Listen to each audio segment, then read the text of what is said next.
Good morning, everyone. I just want us to have a bit of a discussion, I'm just going to update you guys. We've already hit daily target on some of these yen pairs. Um, I got some entries yesterday and some I didn't. So let's go over it. Yesterday, I published in Discord. I published my Here is Discord. I published my my limit orders. No investment advice whatsoever. And here you can see, looking. I was looking to buy 97, 80 or 72. CAD yen at 106.97, 106.090. Euro yen at 161.13. Pound yen at 190.30. I didn't take it. And New Zealand yen at 89.57. So the truth is here. I did not get an entry on CAD yen because CAD yen never came down to the level I wanted to see. I got an entry on Aussie yen. As you can see here, it came down, and I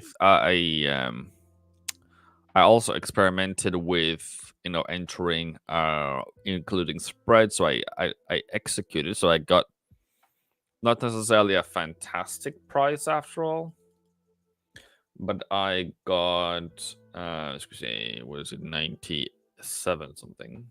That would be that one.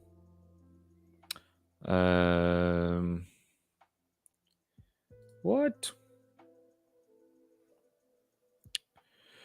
90. What is this talking about? Pushing yesterday, 27th.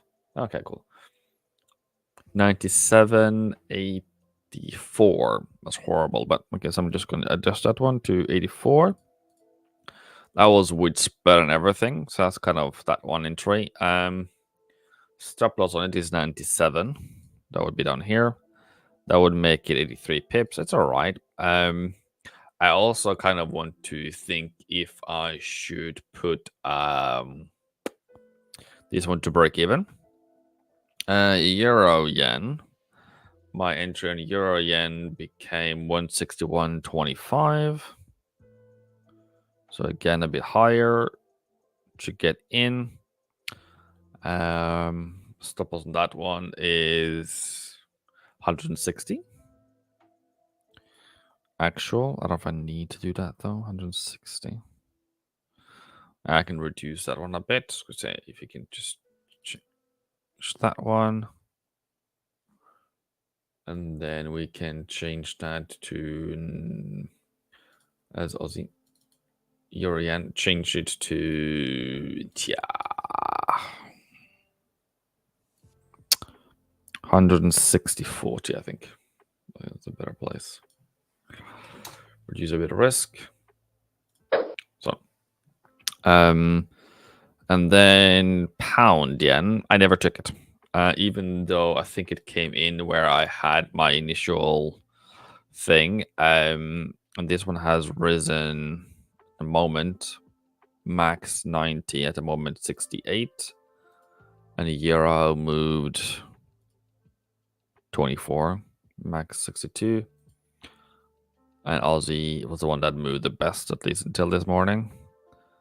Okay, so yeah, I would have gained a lot more money out of this one, but the risk is too much for me. I don't like all the other pairs and that one on top.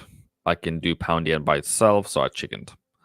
Though lack of sleep does not make me make good decisions, so I guess it is what it is. New Zealand yen, I also got an entry on.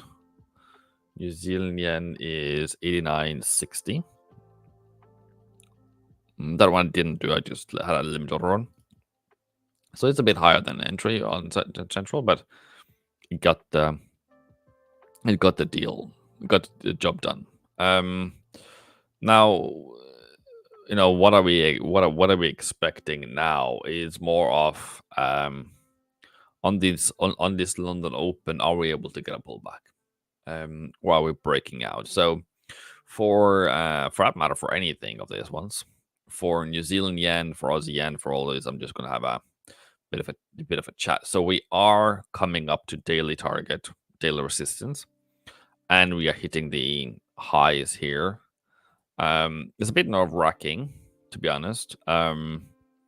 But regardless, I think we're gonna stay. We're gonna stay nicely. If this was a day trade, I would have been out already. And then I think this one is weekly sell. I think this is weekly sell as well. So if there is sellers in the building, this is one they will be like, hey, we are here. Fantastic. Good morning. Hi, Ojo. Good morning. Been a while. Yeah, I'm here now. Some random guy on the internet. Hi. I've seen your Nick channel, I think. Anyways, good morning. Your opinion is inverse risk toward bunkers. Can you explain it better to me? I'm tired. Sorry. That's just my own feedback. Inverse risk.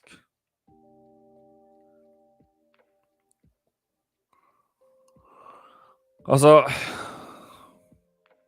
what can I say? Also, in terms of risk reward, some genius guy made retail believe that risk reward is the best thing that can ever happen. In my mentorship, no, that's it's not even discussed. Like, it's discussed, but point being, risk reward is never gonna make you a good trader. So risk 30 to make 20. Oh no. That sounds like the single service I signed up for some years ago.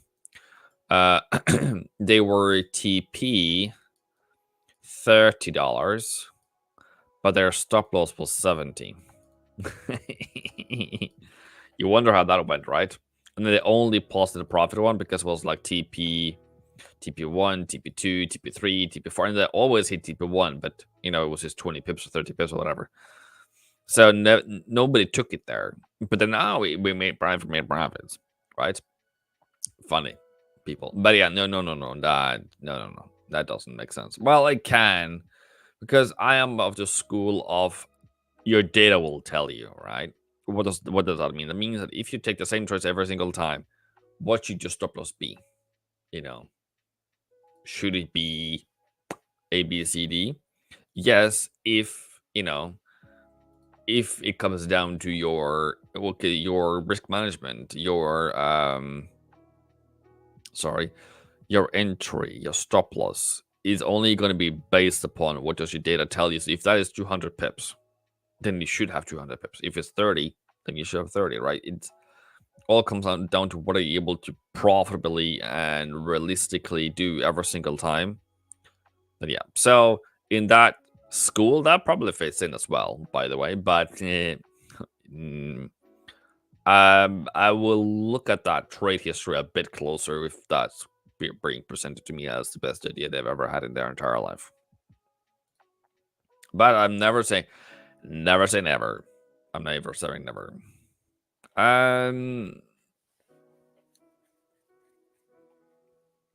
Got an entry on SPX, which is somewhere down here, I guess.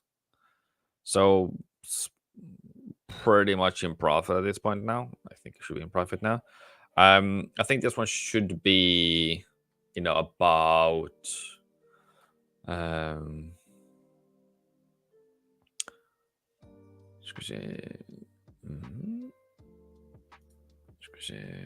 that's an old one actually.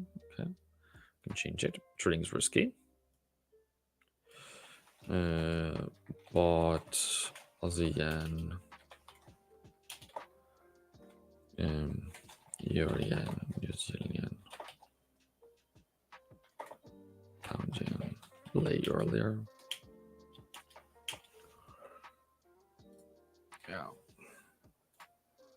think that's the one.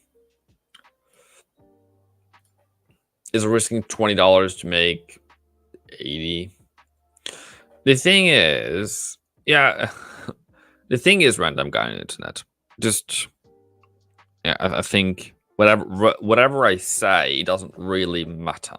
But what I want to say is, as long as you can prove to me that your strategy, that whatever you're doing is profitable over time, no matter how crazy or how dumb or how easy or how difficult it is, as long as you understand that you can do it many, many times, risk reward ratio is it becomes a natural part of it, I guess, because you want to gain more than you lose. Let your winners run is things that I do, but all in all, it's not something I focus on because I get bashed every now and then for like, oh, your risk reward ratio is horrible. Yeah, it is, because that's what the technical analysis tells me to do. Because if I believe we're gonna go up from here to here, which is 1.5%, but I risk 1.5% because that's the previous higher low, right? Okay, my risk reward ratio is almost 1, right? But then people are like, "You're crazy." It doesn't matter. And I still got my 1.5% out of it. So there's that. Hi, Lamran. Is risking $20 to make to 80 good risk reward ratio? Doesn't matter. Yeah, of course it does. Of course. But I don't want us to go down this route, people. Risk reward ratio is pointless and doesn't doesn't save you if your strategy is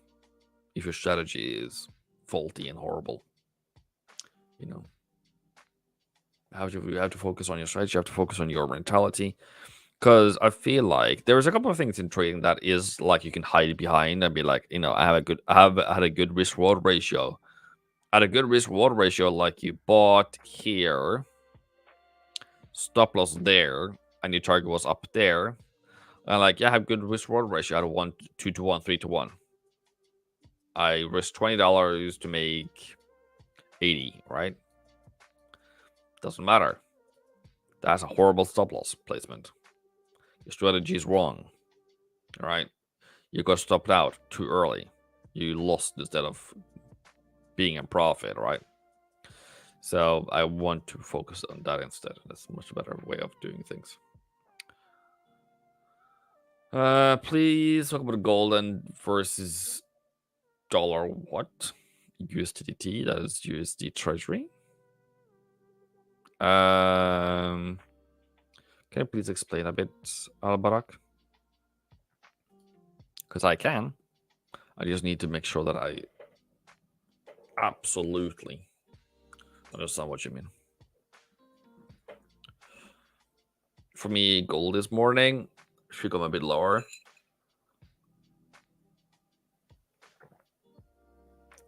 Before going higher.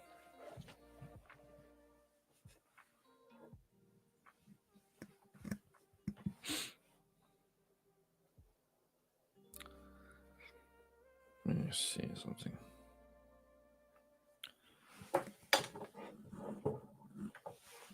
Okay.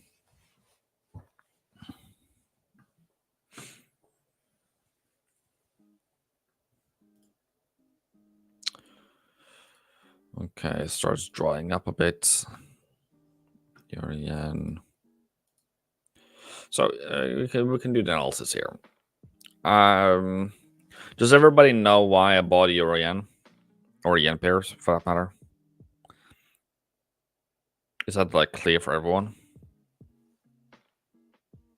Hi, Sweetie. Good morning. At least morning for me. Maybe I need more coffee. Maybe I should do like a happy dance or something to get out of my sleep. Jesus, help me.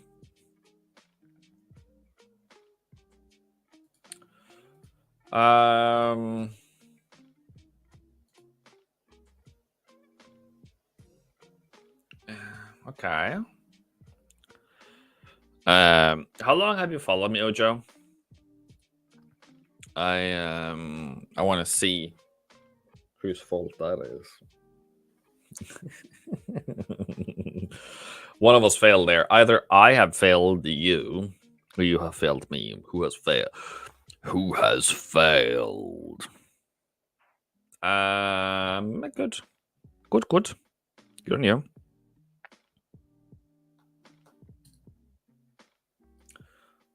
Same thing as Lee yesterday. For nothing has happened. Okay, so I can go down a very lengthy route. Do you want the long route or the short route, Ojo? Ouch. Okay. Then you didn't see the stream yesterday. Yeah, you did. Wait. Okay. Okay. That's bad. That's me. That's me. Okay. Then we're not in the same group. Are you in my Discord? Because I feel like I've been talking about this. Do you follow Nick streams on Mondays? But okay. So here's the deal, people. When you go to trading economics, right? And you're like, okay, let me go to indicators and let me go to interest rates, right? Or for that matter, you can use Edgefinder if you have it. It's totally up to you. If you have it or not, I don't know if you do, but you can go there and pull interest rates, right? So you go and pull the last and put the lowest. Japan. Japan currently has 0.25 basis points. Okay, let's go to 25. Let's go to Japan. Okay, so when you have Japan, which has for the longest time had negative interest rates, which are now going into more positive. Okay, cool. When you go over here and you're wondering, okay, the annual growth rate for GDP is negative. Okay. Their unemployment rate is 2.5. Okay, a bit lower. The annualized growth rate is 3.1, was negative through 3.2. 2.3, sorry. Inflation is 2.8. Services PMI is 40.54. PMI manufacturing is 49. Consumer confidence is 36. Personal income tax rate 56. Wow. Okay, that's very high. And then negative balance of trade. So what does it tell me? This means bad. This means bad. This means okay. This means very good, very strong. This means okay, strong-ish. This is bad or low. This is trying to accommodate the economy. This is bad. This is okay. This is okay. This is bad, but Japan isn't an exporting country for that matter. So, okay, maybe it should be positive. And then current accounts, government debt to GDP. I don't remember how much they're supposed to be. So let's jump over that. Business confidence is very low. But okay, cool. So generally speaking, we're talking about an economy that is the one that has lowest financing cost, meaning if you buy dollar yen, it's going to cost you the least, or you're going to get most amount of interest rate differential in your account. Therefore, I'm buying yen pairs because they are, generally speaking, they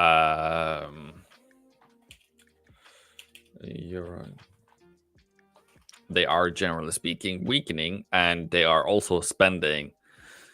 I say up to 6 trillion yen a month, but I can't remember exactly what it is now because they were supposed to decrease every month. And then we have this seasonality for example, the euro yen, which is bottoming around 25th of August.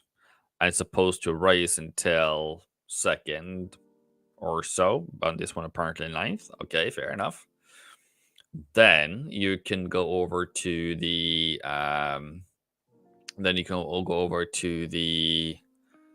Edgefinder again, and then you can look at sentiment, and you look at retail positions, and you look at all this. You look at all these yen pairs together, JPY. Just to pull that only, so I can do that. Thank you very much, sir. They are give or take around 50. They are a bit higher today than yesterday. This one was 55, I think. So now they have started to sell pound yen a bit more. Euro yen yesterday is about the same. This one has actually, I think, buyers has increased on the CAD yen, for it, to be honest with you. But we can also double check that one at daily FX, which is free. And then we go down to, I think it was pound yen I mentioned. I saw the difference in. I can't. GJ! Yeah, they have started to buy a bit more, slightly buy more. I think that's going to go over to selling in any moment. A bit of more bid here, a bit of more buying here, and then we have Aussie yen. Yeah, this one has already started to start selling into it. So, what generally tends to happen for retail is that they tend to start selling when things go higher. So yeah, that's the reason why I'm buying. Again, Paris is lower interest rates in Japan still, and I believe it's going to continue because they don't have the growth they need. Secondly, I am buying in Paris because of seasonality. And 2 and 3 and 4 is also because we were at least bullish. I think that's the word, but were. Does your Discord cost to enter? Absolutely not. It's absolutely 100% for free.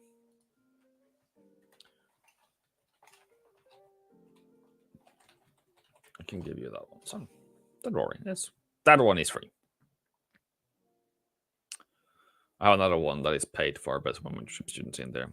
Euro again had a break of structure on the left side, breaking previous, mitigating the fair value gap. So I think that's why you bought. Okay, interesting.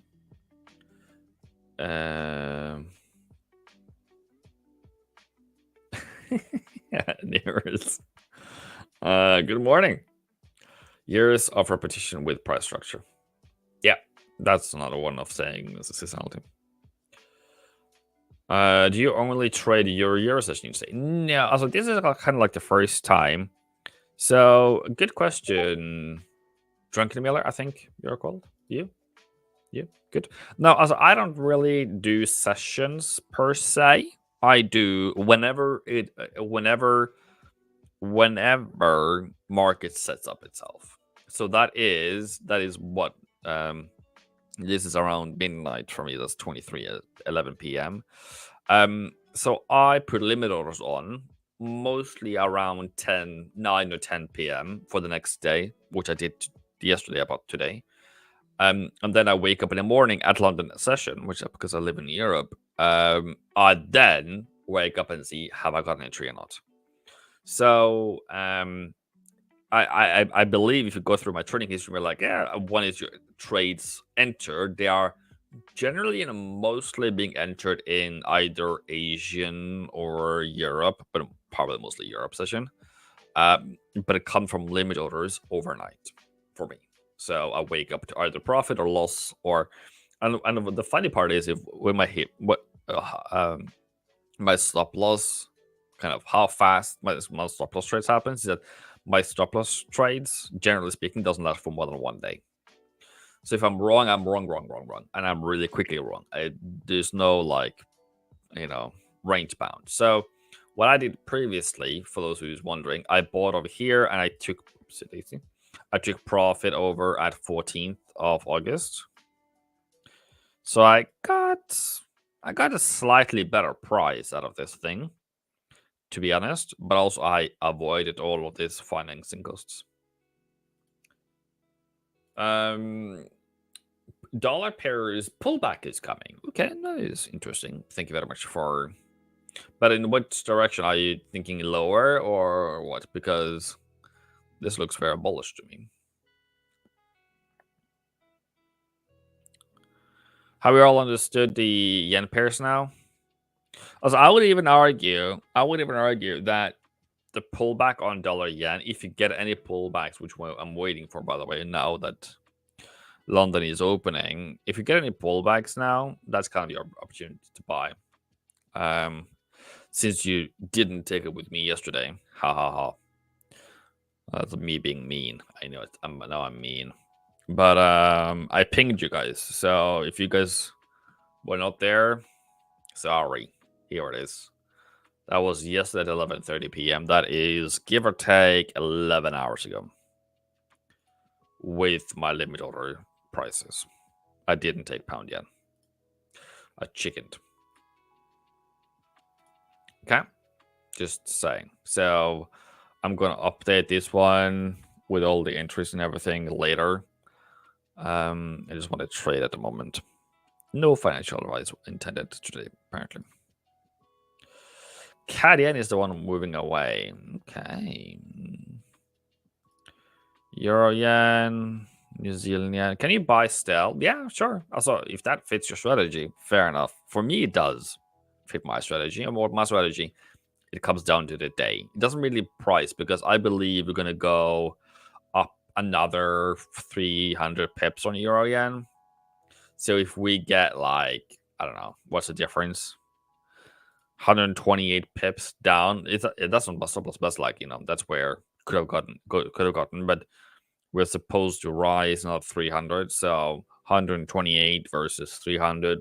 It depends how you like that or not, but that's not your stop loss, right? But that's kind of what you've already left on the table. But also that's a part of trading because I cannot and I will not always buy the bottom. I can't. I could have this one. Could have, but I think this is good enough for me. For us to start going higher. And then again, I'm waiting for if it comes back down again, I will be looking for another buy. But I remember on Friday, it was horrible sitting here and like it just fell. And there is a lot of pips that you don't really see. Like that is 200 pips. And the move is so small. So if all the yen pairs align with your setup, do you take them all, or do you cherry pick the best looking ones based on my strength? Okay, that's my strategy. Tells me to do all of them. My bank account tells me, maybe not. You know what I mean? That's a bit crazy. So it comes down to margin, comes down to overall risk. It comes down to, yeah, I think overall risk is the word. So I did not get entered on CAD yen because it didn't reach my entry levels. Pound yen, it did, but I chickened because of if that one. I just have too much on it at the moment, so I chickened out on that one. But other than that, I drink everything else. Aussie, Euro, New Zealand. I don't trade Swissy yen because those are too funding, but they both have very low interest rates. So the two lowest one in G7 countries. So I don't really care about those. But yeah, I do. And in my simple opinion, this is what I do. This is the good thing and the bad side about me is that I will jump into yen pairs with everything that I have, kind of a thing, good or bad. But I won't trade. Okay, I can probably trade like Aussie CAD, but it's two commodities against each other. Like I am structurally against it. Secondly, I want you guys to be expert in something. I need to understand the currency you're trading as good as or better than your wife's. Like you need to really be in bed with the currency that you're trading so that you don't get stoned. Because there is telling tales. Okay, so for example, for euro dollar, I've already said that, but euro dollar had this increase of volatility on Friday. For me, on dollar pairs, that is the last hooray before falling. For Aussie, we fell a bit, but we haven't made any reversals yet. So it can continue for that matter. But when I see acceleration of price after already rising 300 pips, that's kind of a red flag. And that you don't see that on all trading pairs when you're just, what I did previously was just scrolling through pairs. Right? You just, whatever looks technically right. But then the problem is what technically looks right is that, for example, pound Swissy, Aussie CC, sorry. So we have done the same thing as our Aussie yen, right? But this one was a bit different, right? So it made a double bottom here. Okay. On, for that matter, M2. But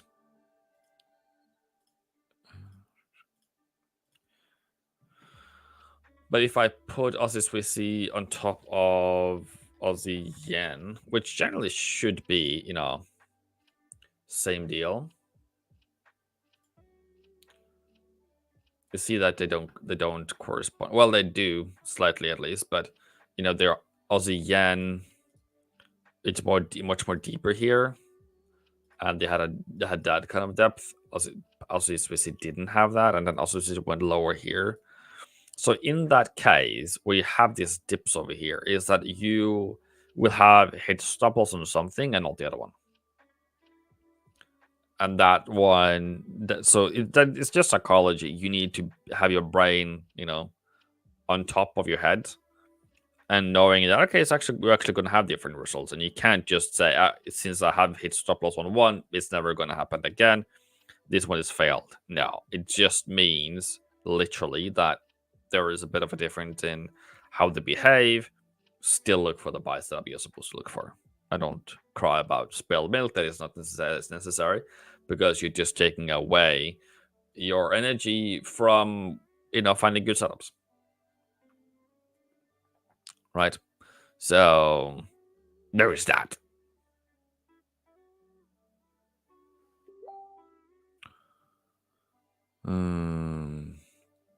Okay. Where was that one coming from?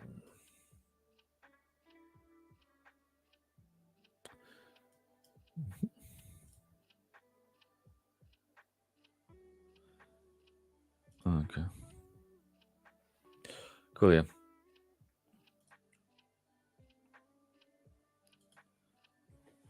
So at the moment, pound yen is the one that is doing the best. So in terms of price action or pips, is the one that does the best, and is also the one that has the most volatility. So that's the one that's going to give you the most profits, but also going to give you the one that is giving you the most headaches because of losses. So it's a balance, I guess. It's a balance thing between finding trades or setups on pound yen. For example, pound yen on my system is also trading pound yen is losing money, and Aussie yen is the best one, I think. Then New Zealand, then Euro, because the problem with the pound yen is that the losses are so big, or there are bigger losses, bigger wins, but it tends to, let's say, if you have like a normal trade on yen pairs, like everything goes, nicely. Pound yen would do that to you. Whoops. Individuals, right? So it is what it is, I guess. I'm not really bothered about not taking pound yen today.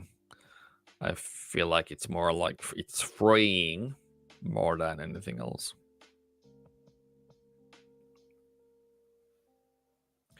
Okay, I'll take a request. Any trading assets, any assets you want me to look at?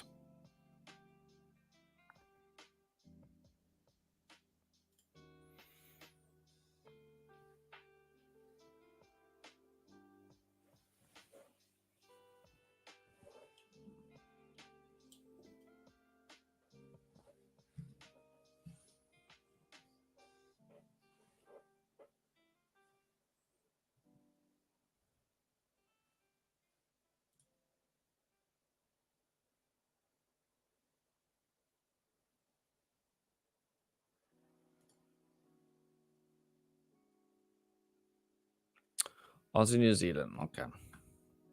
Fair enough. Bearish. Bearish. Bearish. Range.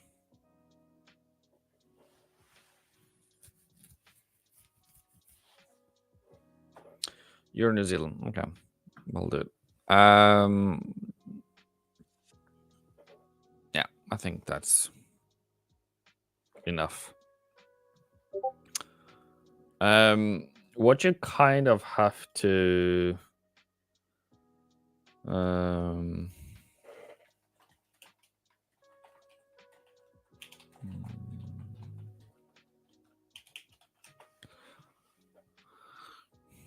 is when does it reverse? So that is, the bigger one.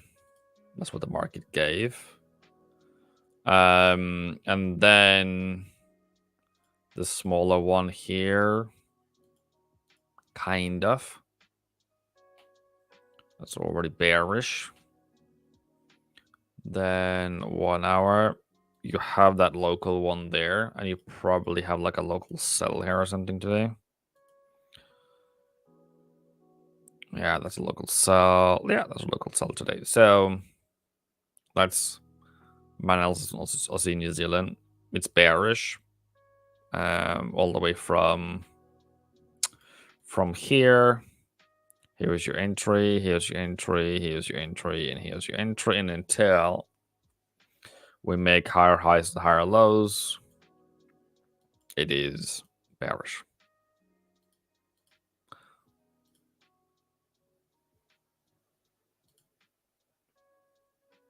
That's a very aggressive entry, by the way, if you're wondering.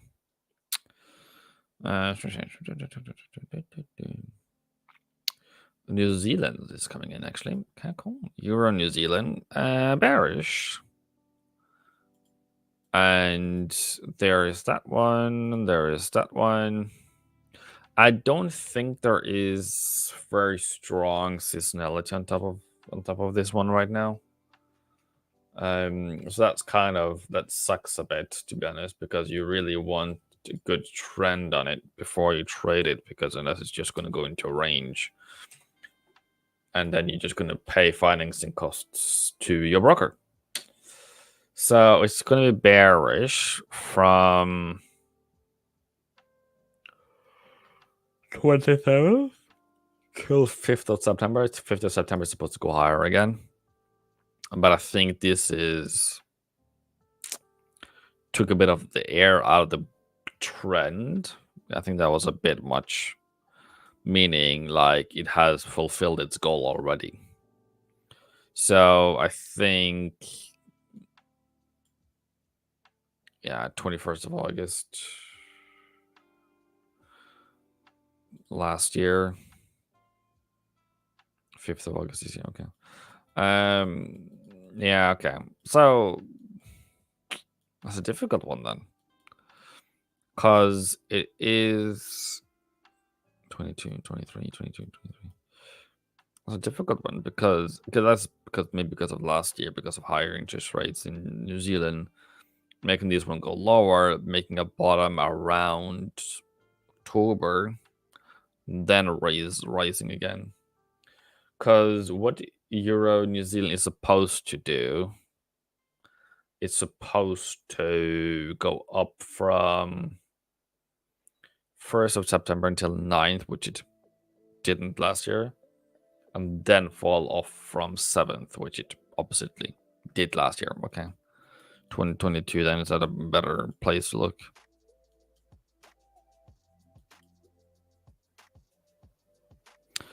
24th of August buy until October 8th or 9th, which kind of makes sense, and then sell off. Okay, kind of more, but I think what is happening this year is that we have turned bearish, and you kind of have to wait until 3rd of September or 5th of September, which is next week, until to see that if you're able to get some kind of profits out of it, to be honest. So it's bearish, it's gone bearish. So you can probably still trade bearishly, but if you want to have bullish, which is the next seasonal move, you kind of have to wait until next week on it.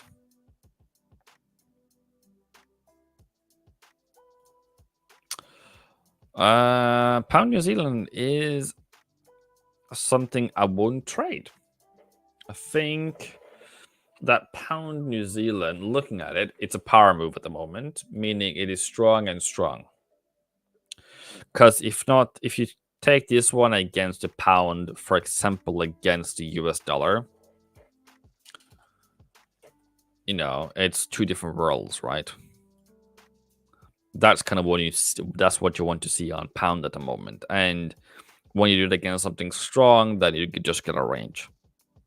So until New Zealand starts weakening, which is possible and will happen, you will have to wait a bit more before you can get a bullish trend on it. But that's kind of the only direction I can give on it is bullish. It's just waiting for it. So yeah. Do you avoid US Open? No, I don't. Who taught you? Again, Drunken Miller. I'm trying not to sound like an idiot here. Or like being arrogant. I'm sorry, I'm tired. But I am driven by whenever my technical setup comes in, which generally is either London or New York. I don't fear news. I don't fear volatility. Volatility is my friend. I like it. I love it. I need it, unless Mark would just be like a straight line. So, to answer your question of what I do is I do not avoid and I don't try to chase down the US Open or London Open. If that's where my trade is opening up, then I'll take it. Any pullbacks?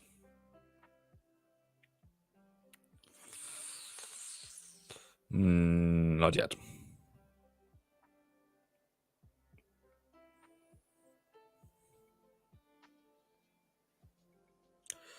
Your pound. Did you buy your pound yesterday, Omniverse? Omniverse.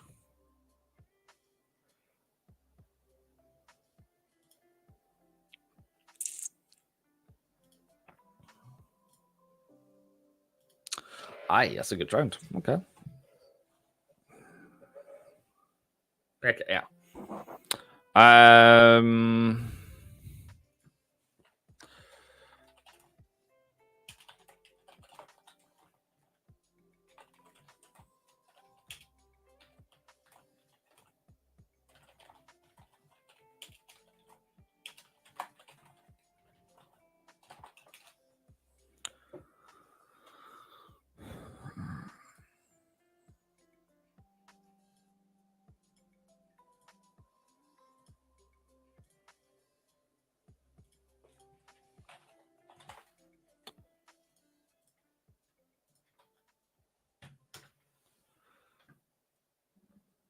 Okay, yeah.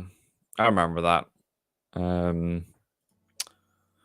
Okay, so let's have a bit of a talk here then. Okay, so you have your own intro rules, right? So if you go by yesterday's kind of lesson, was that for us to buy, we need the 21 crossing over the 55. We don't have that at the moment. But anyways, I'm sorry to say that you're at a loss. It doesn't look very appetizing at the moment, or it doesn't look very nice for you at the moment. I'm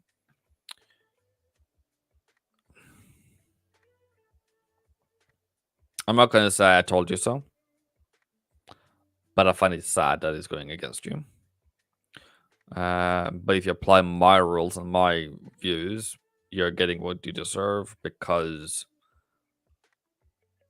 I don't want you to buy this. This isn't bullish yet.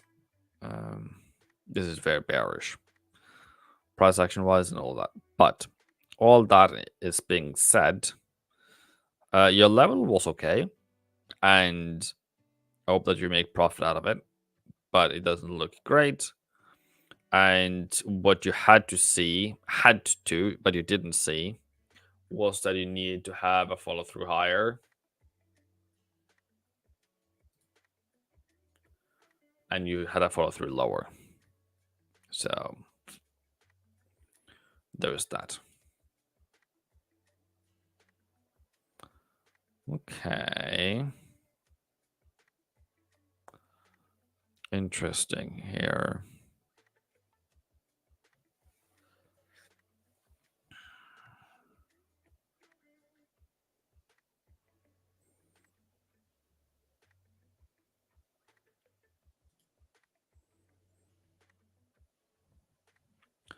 So yeah.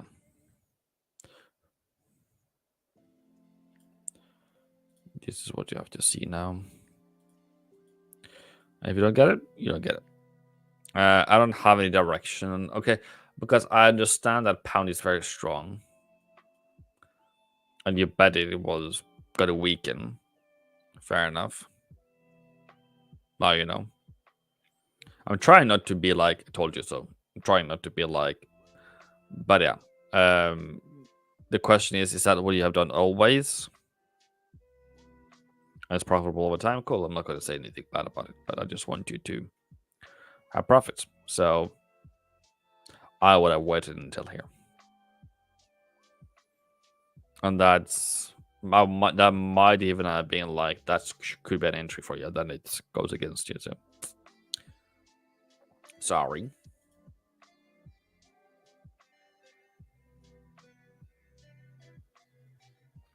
I'm just going about it because pound has been very strong. That's a very dangerous thought process. Because there's a reason for it. There's an FA reason. Okay. And if you have an FA reason for why something is going in a direction, don't fight it. No.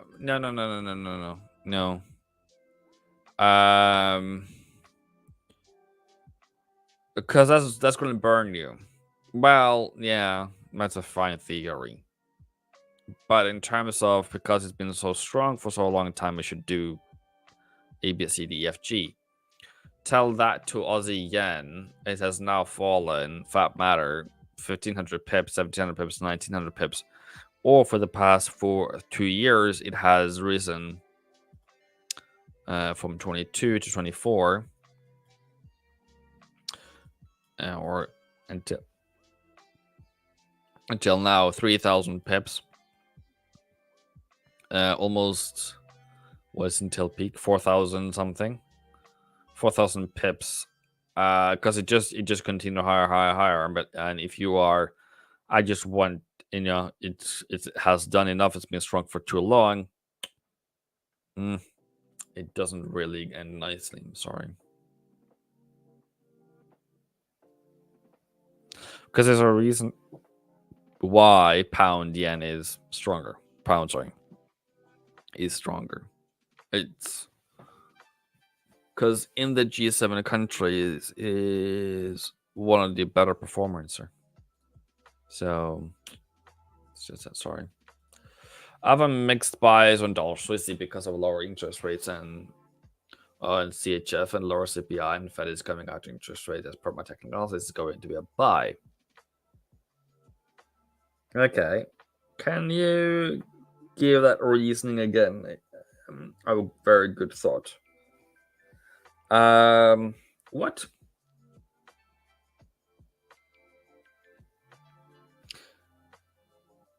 Lower CPI for America means bearish dollar, right?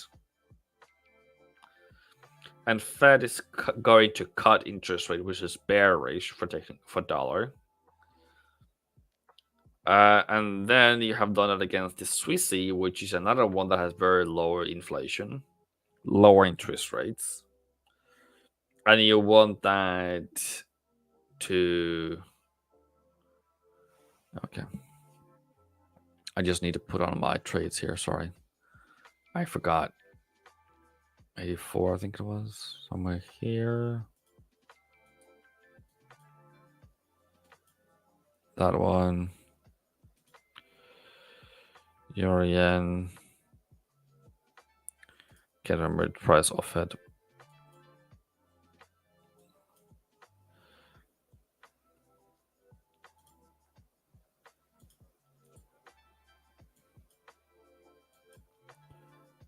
Yeah.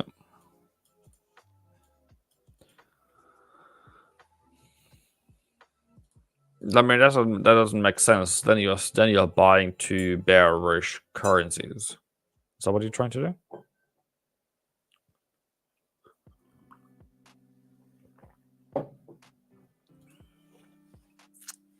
If you're wondering what the sound is, I'm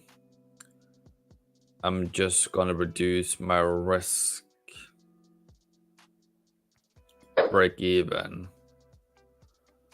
on the trades I took yesterday, actually.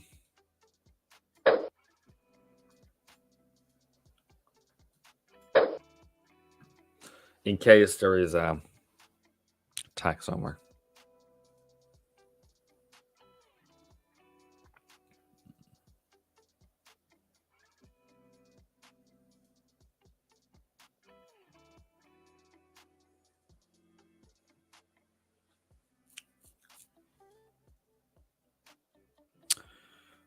Okay. Hide.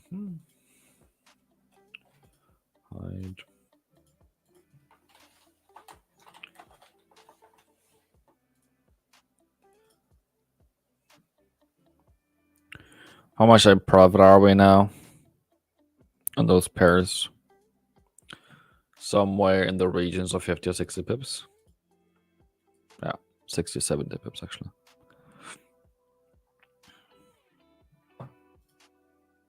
Hi, Secret Boy. Good day. Cadian. Should have bought yesterday. Didn't come down to my level. I wanted to buy it, and I wanted to buy it yesterday, and 107, 106.90 didn't come down. Only down to 107. So missed it. If both are bearish, then market reacts sideways. Not necessarily. Dollar Swissy would then go lower because of dollar falling. As you can see here. But yeah.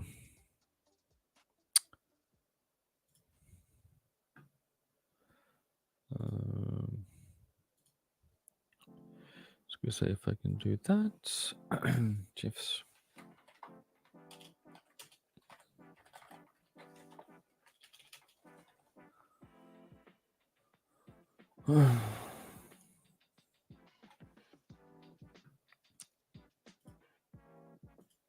So yeah. Okay, let me do something in the meantime. Just goes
Next Tuesday, CHF has.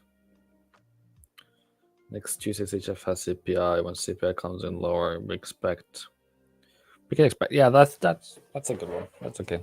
I can live with that. I can live with that. Just gonna do that one. Reply everyone. Bought Aussie yen.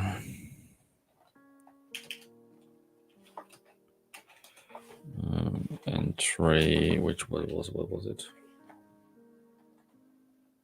That was 97.84. Stop loss 97. TP NA. Euro yen.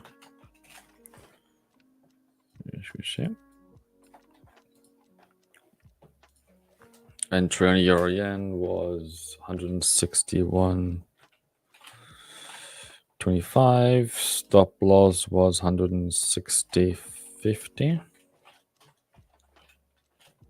Take profit is now. Then we bought, what else did we buy? New Zealand yen. Entry was 89.60. Stop loss was 89. Take profit is the same.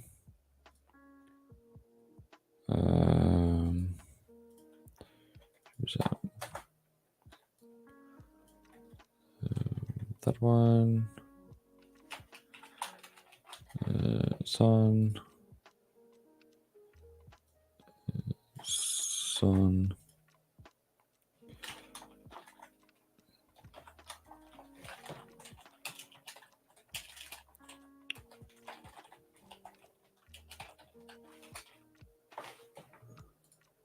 Who's that?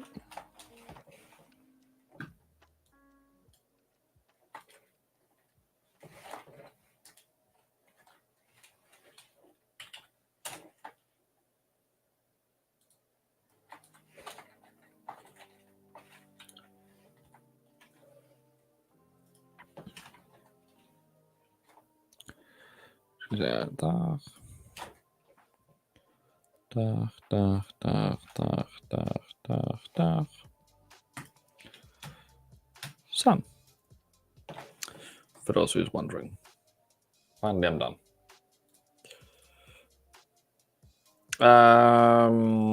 I wouldn't.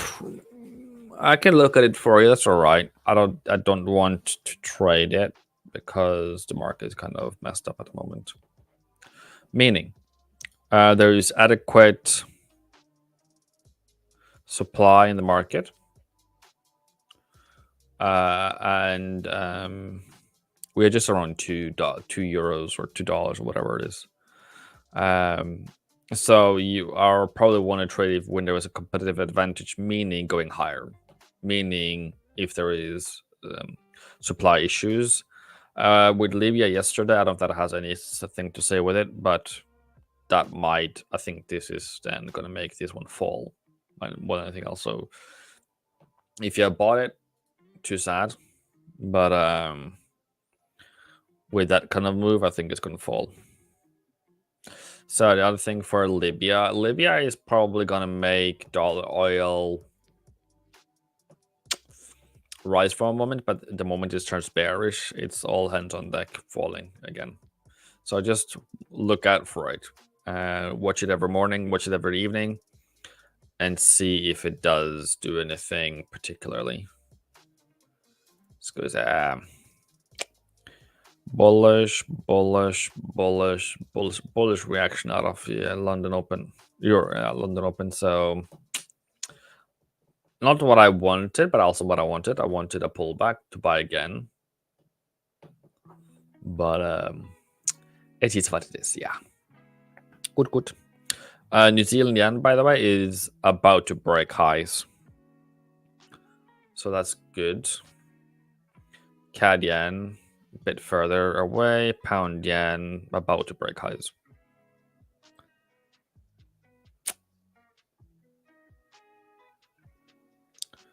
But yeah.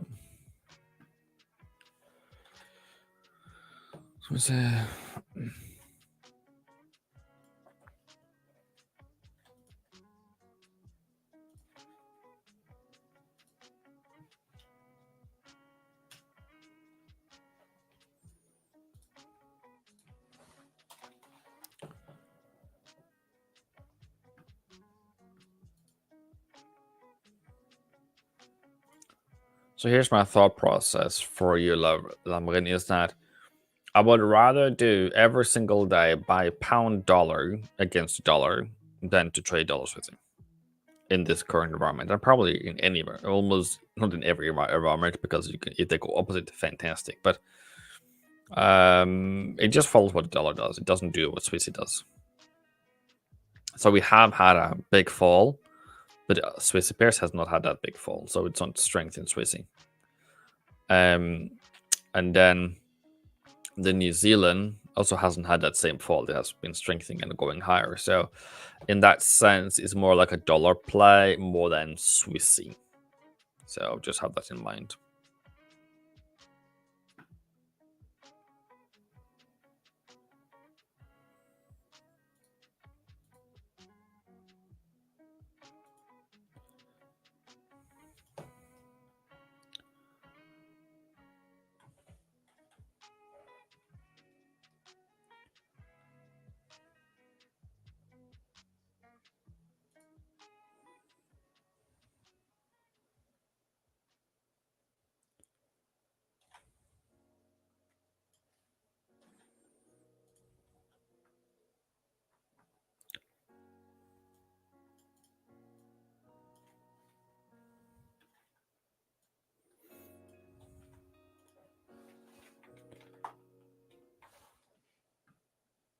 Good.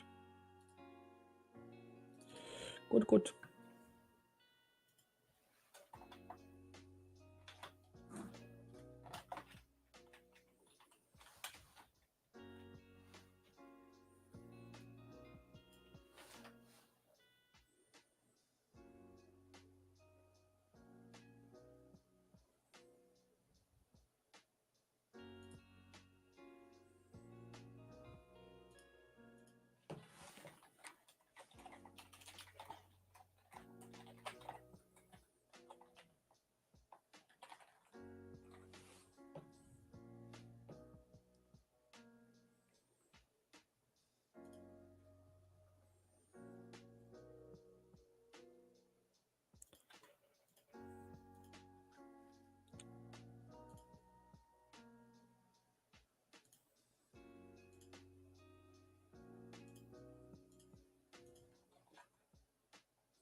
I'm just documenting and putting out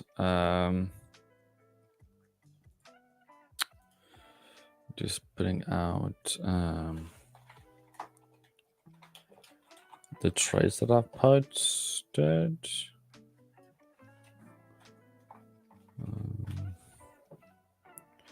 So that everyone can not be so angry at me.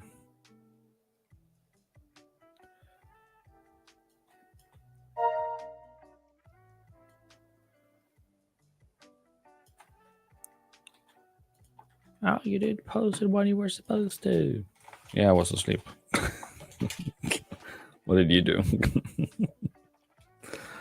I can see there's some pullbacks now on the pairs, but it's okay. It's all right. I can live with it. Just making sure that you guys understand that, I don't really care. I am very careless. Okay, I do care. I do care a lot. Sorry. I don't want to say I'm not caring.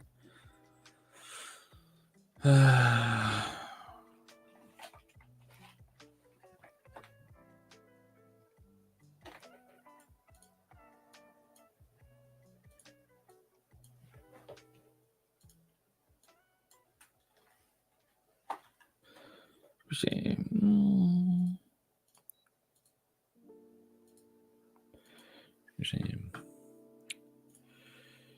Euro. It's just a pullback, to be honest with you.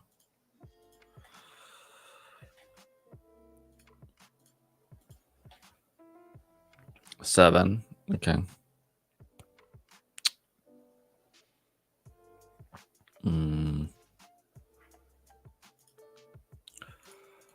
4 hour.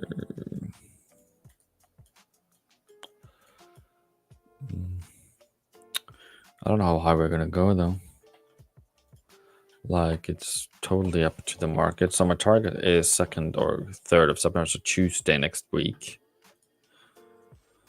But I don't have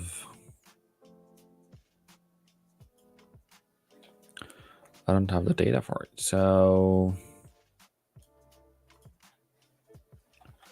let me see if I can go back over to Edgefinder. Do you have seasonality on a euro yen?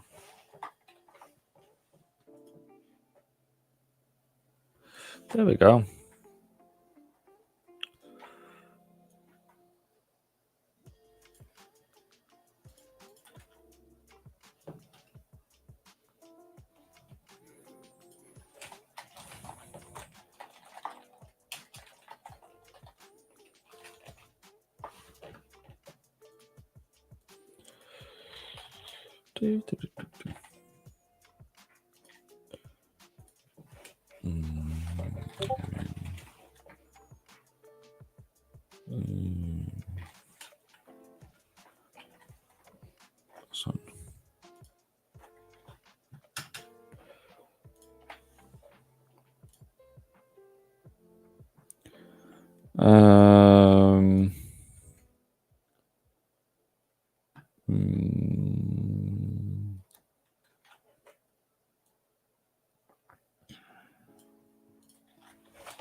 Somebody asked in chat in Discord, why do you post your trades already in profit? It would be better if you post them as soon as possible as you take them. Yeah, that would be fantastic if I can do that.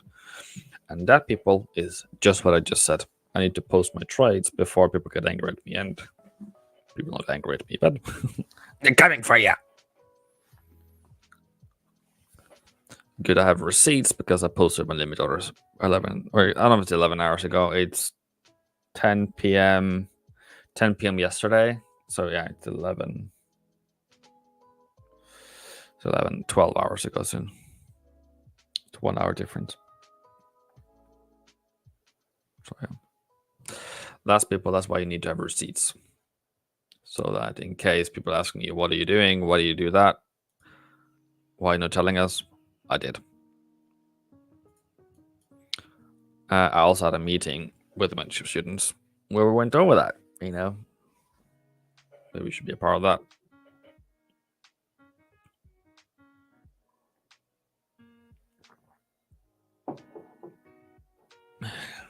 They knew before I posted those limit orders. So it was that. I like this pullback situation. I think you can go. I don't wish anything, market. If you hear me, I don't wish anything. But you know, if you know, give me a better chance, I'll take it. You know, be careful what you wish for, right? I want to pull back, and then just everything just drops. Face.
What do you guys think? Do you think this is going to hold? I wanted a bit more juice on this candle, to be honest with you. I wanted it to be a bit higher.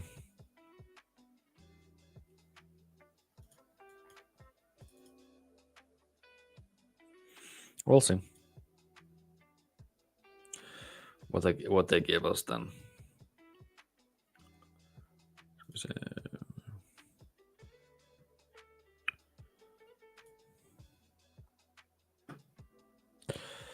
$161.25. Somewhere there. So already there. Already there. Did take it.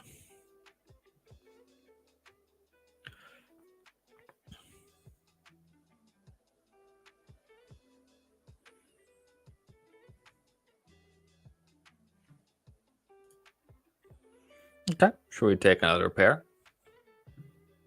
Another asset request?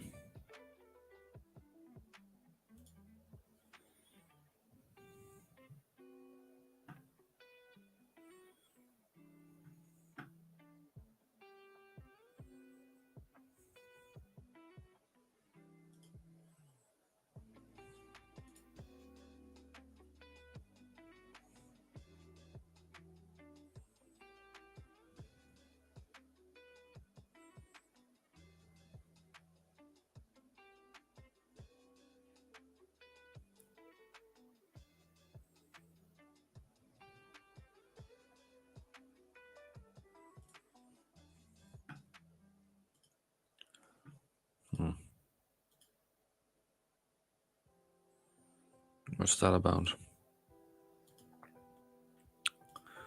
Let's say we can go over to financial Tuesday or something.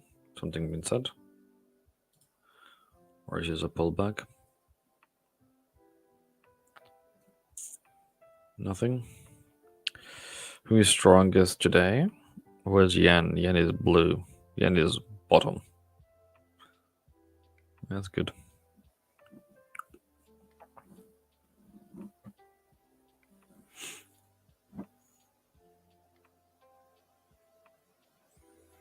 I've now halved my daily float.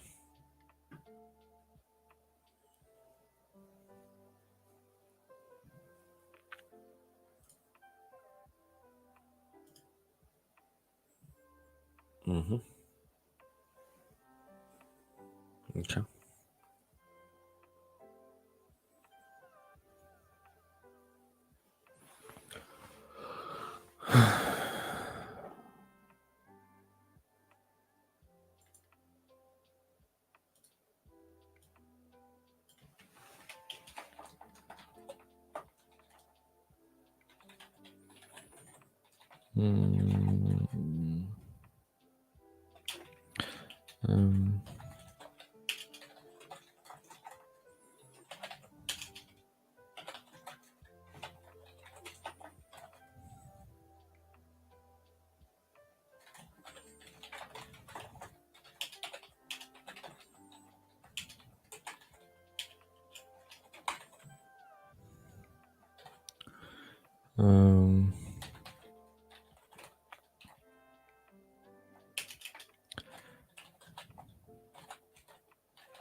So I don't know.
All right.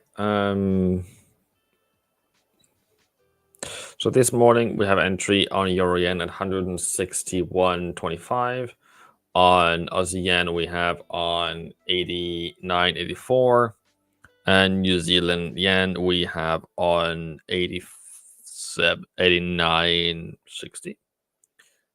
We are on those trades, generally speaking, 30, 64, and 47 pips in profit.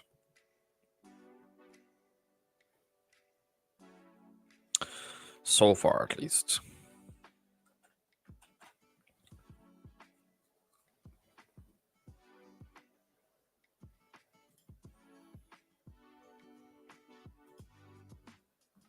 I don't know if I like the pullbacks today.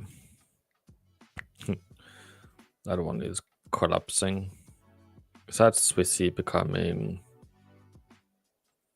stronger.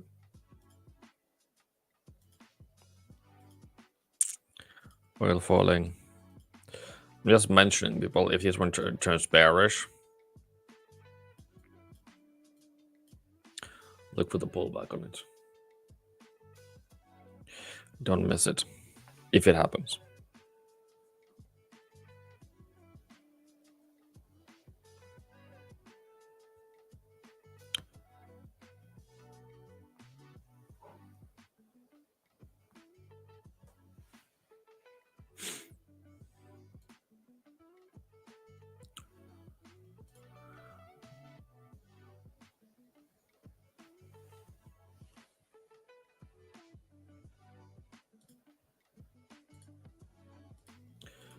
Yeah, I'm tired.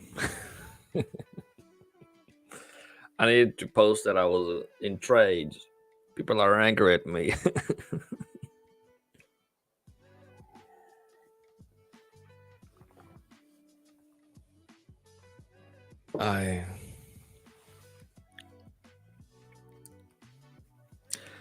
Yes, we have an hourly close candle. Let's go over the hourly candle close. It's always fun. So we didn't make a new high on that one. CAD yen made a new high. Swiss yen did made a high. Euro yen made a new high. Pound yen made a new high. New Zealand yen made a slight new high. This is about to break higher high. CAD yen is not yet. Aussie yen, not yet. Euro yen, definitely not yet. So New Zealand yen is the one that is strongest and about to break higher. Dollar yen, okay, interesting. Okay, it's not that I'm going to trade it either. But that's like a nice little reversal this morning. So yeah, as on the bottom there, trading was risky. But Aussie yen, Euro yen, Pound yen, all is now break even.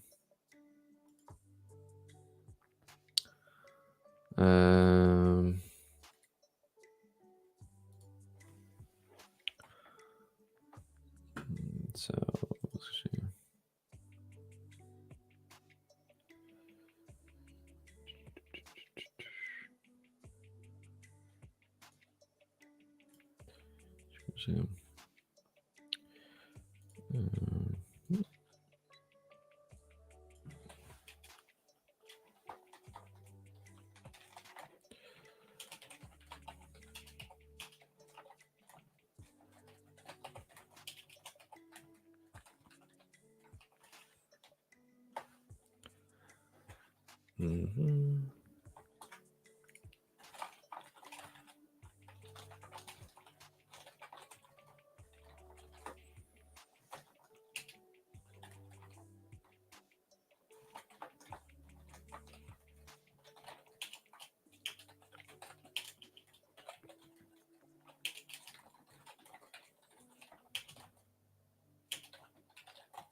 Because the next candle is green, so far at least.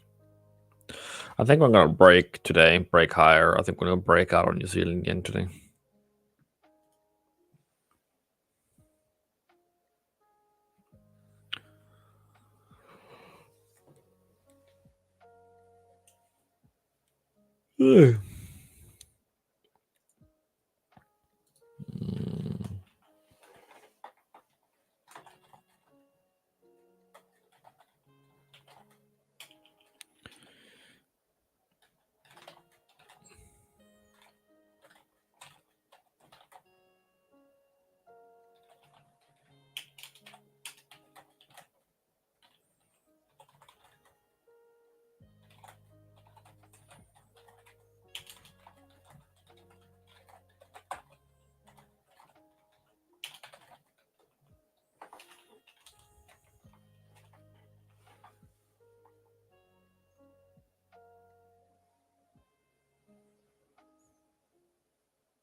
How are you guys this morning, by the way? I forgot to ask. And why am I here on YouTube? Though I have not put on any, what do you call it? I haven't put on any ads today for you. Actually, I'm not here to tell about myself. I'm actually here to hear about you. How your church is going. What are you doing? You know, get things done.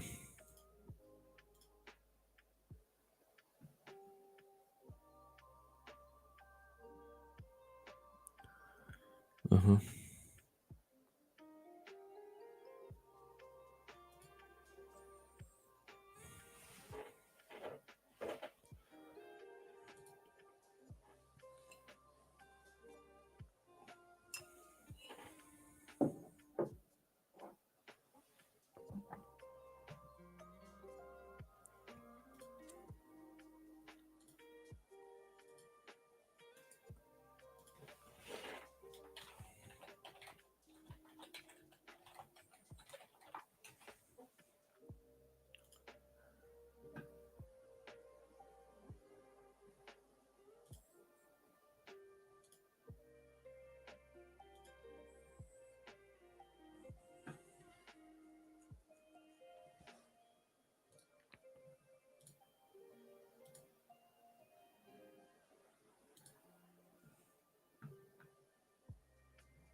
Kind of like the way it goes now. What do you want?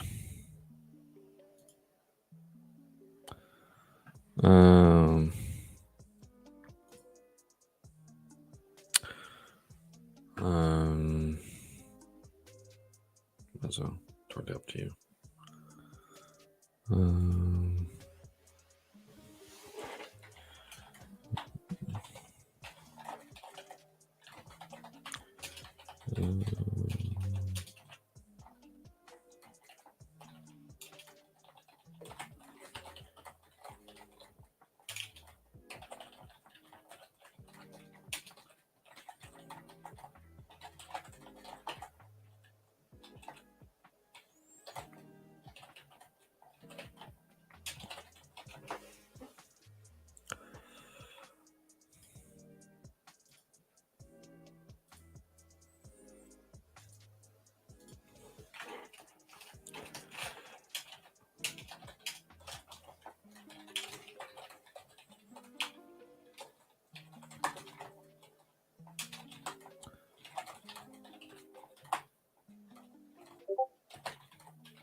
At the moment, I have most faith in New Zealand, to be honest.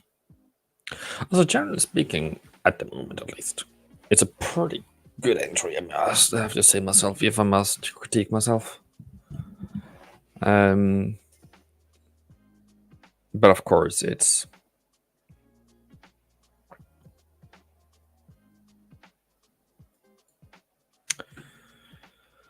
It has to break out first.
Hello, Fair Skimming.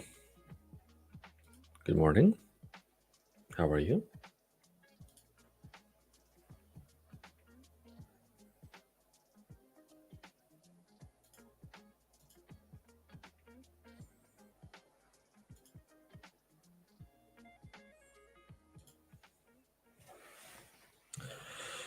Just like a trade on dollar yen and ended it. Like, what's that about?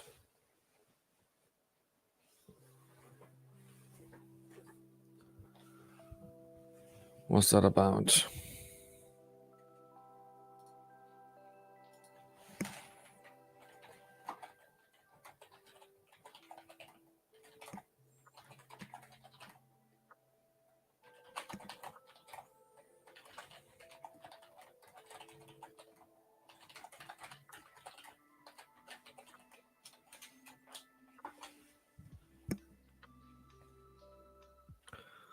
I think about okay, yeah, probably not the best one out there, but it's not too bad.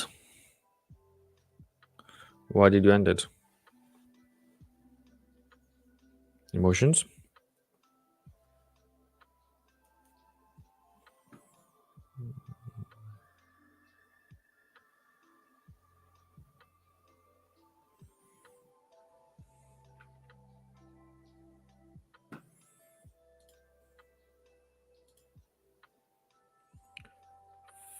$40, 52, 52, 71, 120.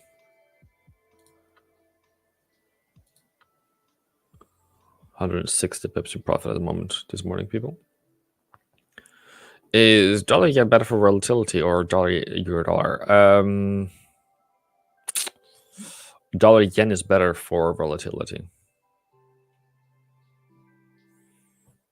but it's more when yen gets really strong that it's good. Buying dollar yen might work against you. But yeah.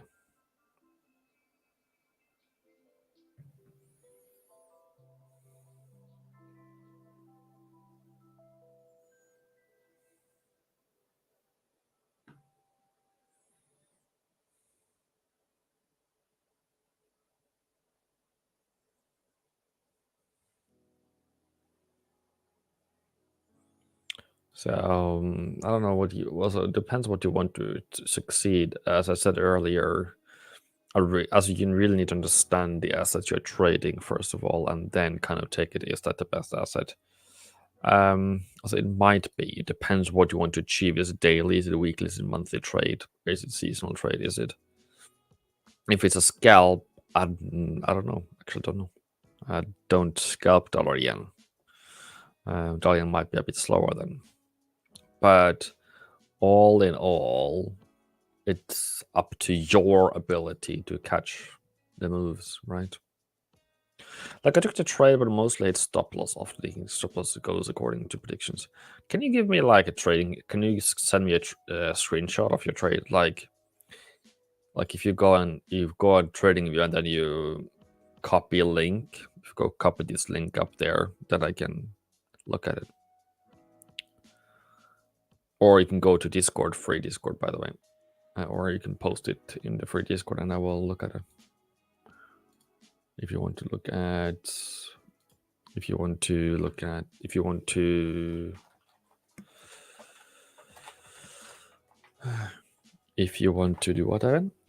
to send me a photo.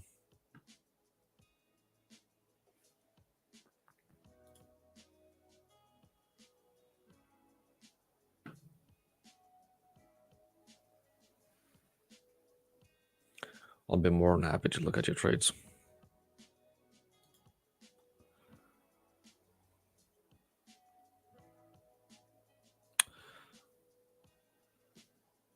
The only problem today, chat, is if there was like an entry here or something,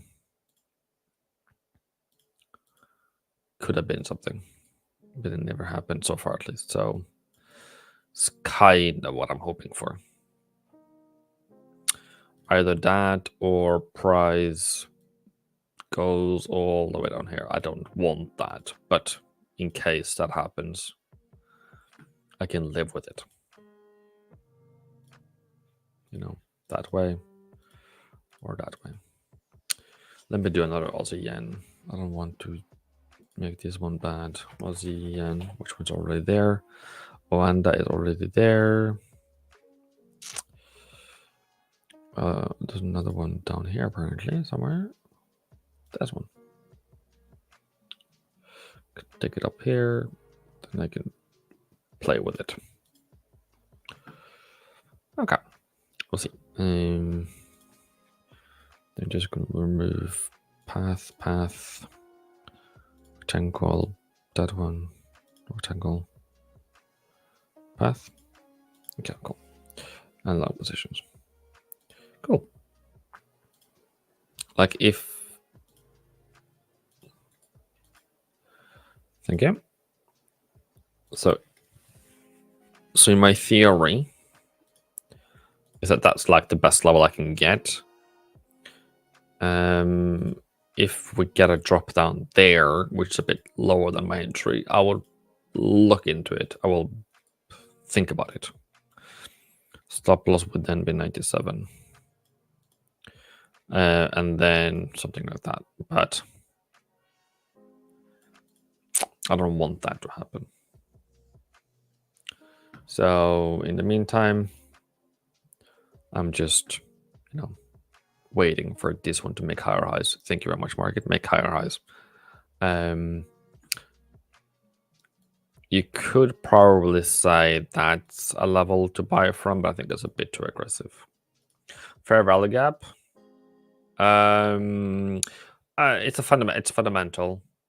It's lower interest rates in Japan. It's continuing weak economy. It's seasonality. It every year around this time of year goes higher. Very strongly, around 200 to 300 pips, and it starts Monday, which is 26th. So this is the bottom, 26th, and then I just catch the pullback yesterday. So this is support and resistance trade, shown you by pivot points, meaning this is tomorrow's support and resistance at the moment. Support, sorry. Those two are entry levels for tomorrow, 98.09 and 97.96. It will change until the close of the day. But when I was up there yesterday, and that's when I looked at the market, I said, okay, I'm going to put a limit order at 97.75.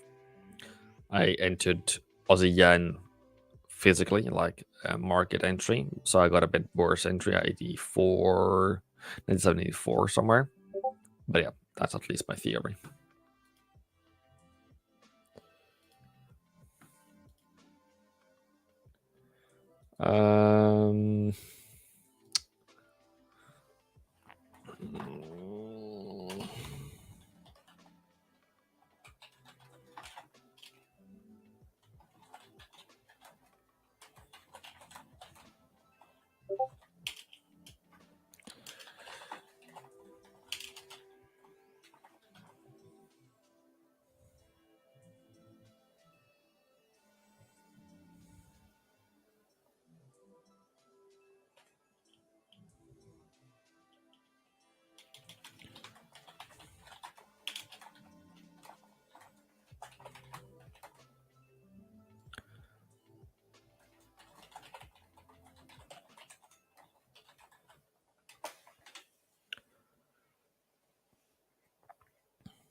Like our demands on the 5 minutes chart, look for fair value gap within that zone for price to reject that zone and break high of previous candle and then to long. Okay. Then you're a bit shorter. Then you're a bit shorter time frame than me.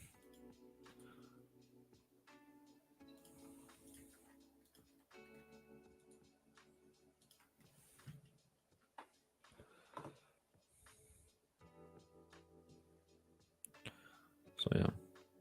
So the reason why I don't scalp or do 5 minutes or lower time frames is because I am horrible at it. Sorry. I suck. Like it didn't go well for me, so that is what it is. Sorry.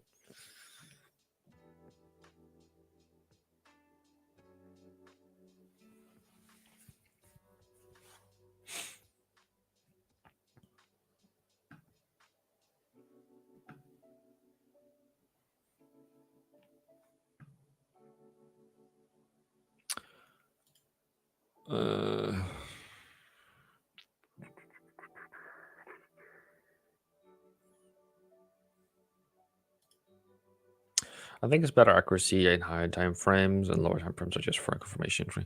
Okay. Yeah. Okay. Yeah. Also, again, I will say many times. I will say many times again is that if you are trading a system that you're able to replicate many times, cool, do it. Whatever that is.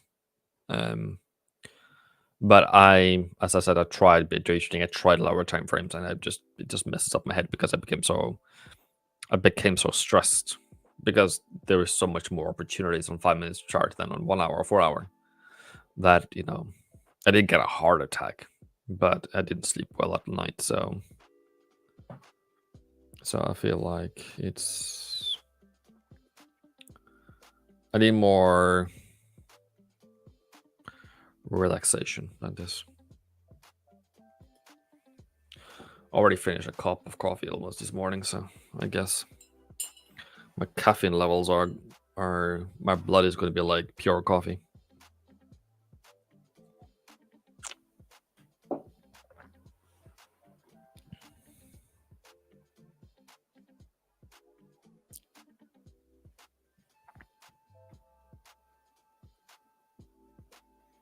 I like his New Zealand yen trade. I think you can break on stream. I like that. Ich. Mm-hmm.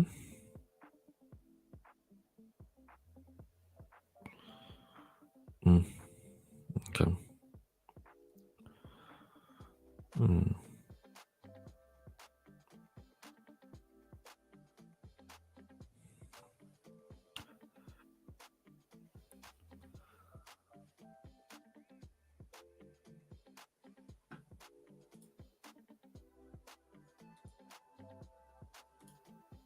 Nope.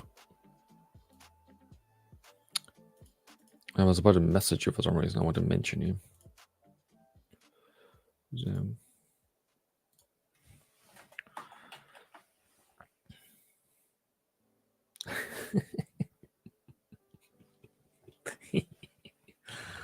I love my GIFs. I think it's better. Yeah. Yeah.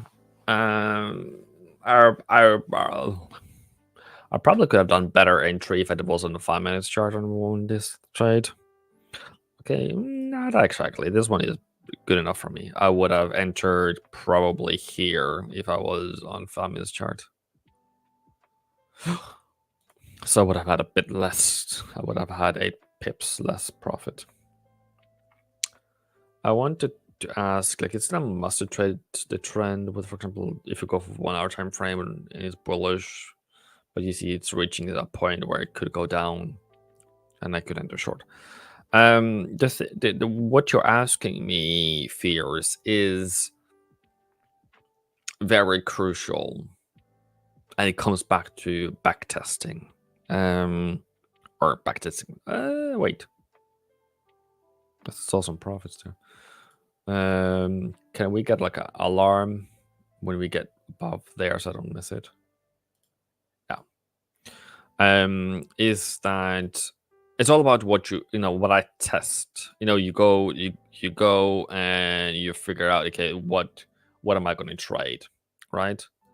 And in your life, in your theories, that's one of your theories. Is it better to do A, B, C, D, E, F, G, right? And then you can say that, okay, in this trend, it is probably very good to, buy these pullbacks, right? That looks like a great thing to do, right? It's just that, when you start testing, this might be resistance and you fall down. So you never got that, right? But point being is it all comes down to what you have tested and what you have found out to be the most profitable thing you can ever do with your time and money. That's where it comes from, right? So is it better to do or is it a must to do? My answer to that is very basic. Is what does your theories do? Tell you what does your back testing tell you to do, or forward testing or real testing? Are you able to do it realistically? That's kind of where the answer. And in as much as we can say that we should have this concept trading, we should have that concept trading, it doesn't really matter if you cannot replicate it, right? How would I know if this pullback or it's a reversal where it's going to be a pullback and I should mark a fair value gap? Very easy. That's very easy. How do you know something is a pullback or is a reversal? Because a pullback, right? A pullback is this, right? That's a pullback. We have already breached lower and we come back up and then we're going to go lower, right? Easy peasy lemon squeezy. And how do I know that this one is a pullback or a reversal? Well, two things comes into mind. Is one, how far have we fallen when this is happening? If it's more than 300 pips, and in this case, I think it's about 700 or something. Yeah, 700 pips. At that point, we are 400. When you have reached more than 300 pips in a move, for me, that is like, I might not take that. Okay, so that for me prints to me that this should be a reversal. Okay, but it's still just a pullback until this time, right? But once it crosses here, candle close, which is this one, it has gone from pullback from PB to reversal. What do you mean? We have made a new higher high. That doesn't mean that invalidates the pullback, right? So in my world, I would then go over and go to date, for example, and I would say this is a pullback. That this is a reversal because we have broken the previous higher lower high. It's very micro here, by the way. We have broken those previous highs. We made a new higher high, and now this becomes the higher low because we have seen. Let's do that. Oops. We have done this. So we have broken the previous high, whatever the candle is on this side. And then whatever, so this can be that or this can be this. It doesn't really matter. So did this happen? So there's a lot of ways to trade a pullback, but that's kind of how I differentiate between reversals and pullbacks. Is did it breach the previous high? And if then, because what you can do is, like, for example, in this move here, right? You can say that, okay, that is probably a pullback. Okay. Prove it to me with lower lows and lower highs. And that would have saved you from losing a lot of money here. And then, so there's like continuation things you need to have as well. Secondly, you also need to have, a bit of experience in terms of when this happens, That is what I call a lateral, right? I call it acceleration before the end of the trend. And if I get a high here, I know it's the end because I've done this so many times. Like I can. That's easy. That's an easy one, right? That's because everyone can see that when you see acceleration of trend, and it hits a bottom, cool, right? But I know that, for example, oh yeah, what was I supposed to do? I was supposed to do this. Okay, cool. So when you see, for example, here, you see the break here of this one. You see here. What do you see? For many traders, think or should start to say that it's bearish. Okay, that is turning bearish, and then that's actually a sell, very aggressive sell. Okay, then you have this pullback, which I agree you can actually sell, but that's the end of the selling. You're not allowed. You might sell here, but you are bound to find a bottom before, because this is the area I really want you to sell from. Like this area, if when you sell here, you are really at a disadvantage, and then you stop selling. But what retail seems to find funny is that when you have this peak that I just talked about, what do retail start doing? They start buying. When this one makes a new lower low, turns bearish, they start buying into it. So there's that. So yeah. Hi Evan. Hi Seven. Quick question. What do you use for entry signal? Do you use price levels, engulfing candlesticks?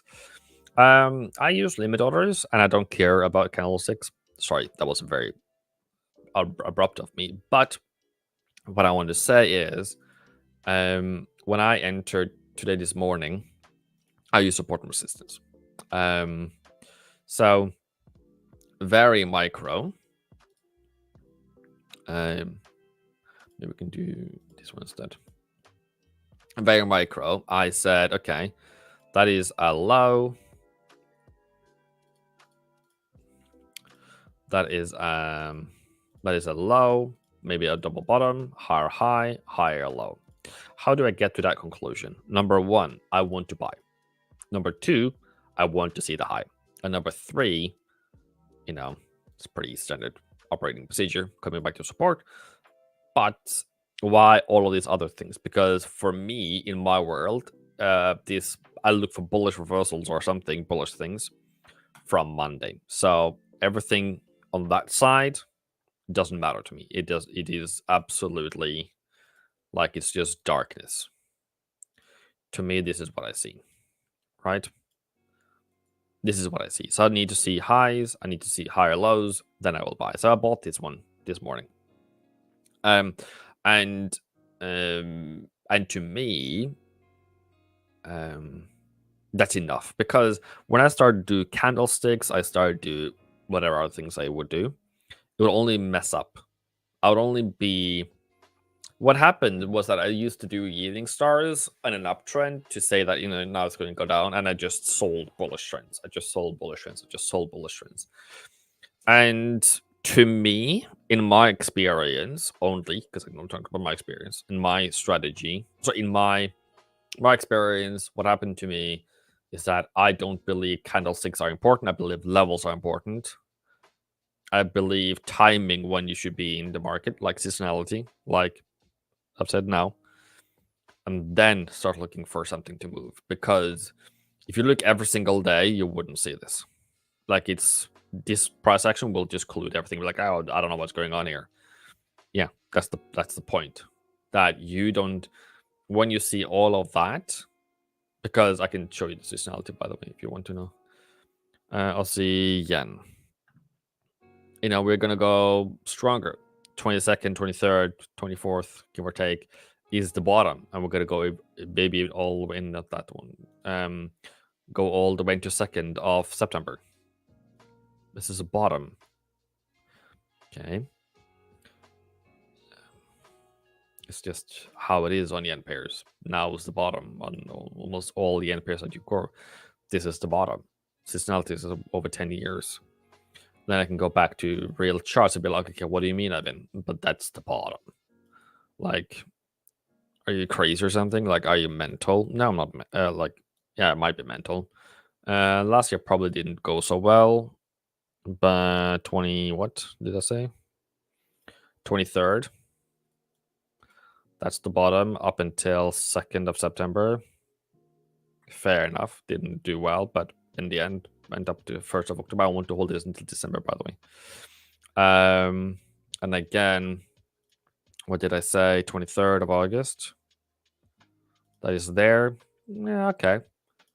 Fair enough. Not too bad. It wasn't the complete bottom, but okay, cool. Fair enough again. And then we have this one here. It's 20th, 23rd is probably that Monday, Tuesday. So that one. Yeah. That's a finds the bottom, give or take. So that's kind of what I do. I don't want to trade anything unless I have a very significant trend or certain behaviors that I see beforehand. Because unless it's just ranges or it's just, I'm chasing random things, I want to see that because there is seasonality in the market where, also, for example, dollar strengthens in March. Why? Because people are paying taxes. Why is the yen weakening now? Because coming back from vacation, we're going to want to make money before the elections. There's certain behaviors, or gold goes higher in December because there's a lot of weddings in India and they buy a lot of physical gold, or there's a lot of gold buying in June because people want to go into risk off assets so they can take vacation and be nice.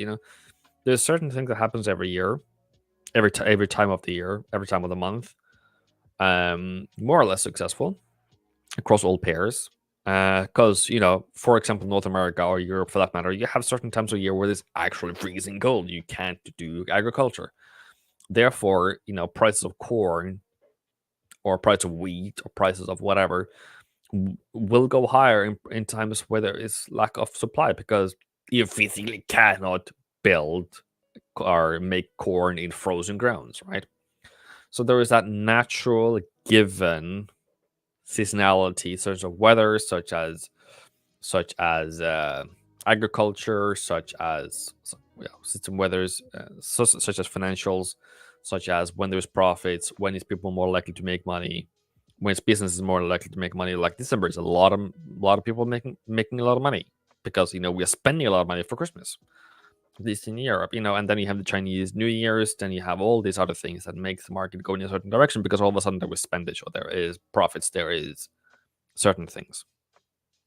That's what I look for. I look for when things is going to go in a direction. So I don't have drawdowns. I don't have, I think it's going to go this way and it did go the opposite way. Why? Because why would you buy milk when everyone else is supplying milk? You go when nobody else is supplying milk because that's when you can take higher prices, right? Like in a season, let's say it's 3 months, you would want to, when price is high, you want to have supply. This is where you sell to the market.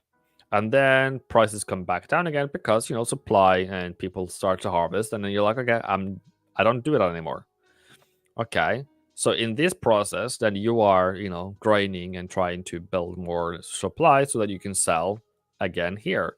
And then or here for that matter. And then when price starts dropping again, supply comes in again, you stop selling. So you always, whatever you do, this is, by the way, a cycle of beans in Kenya, 3-month cycle.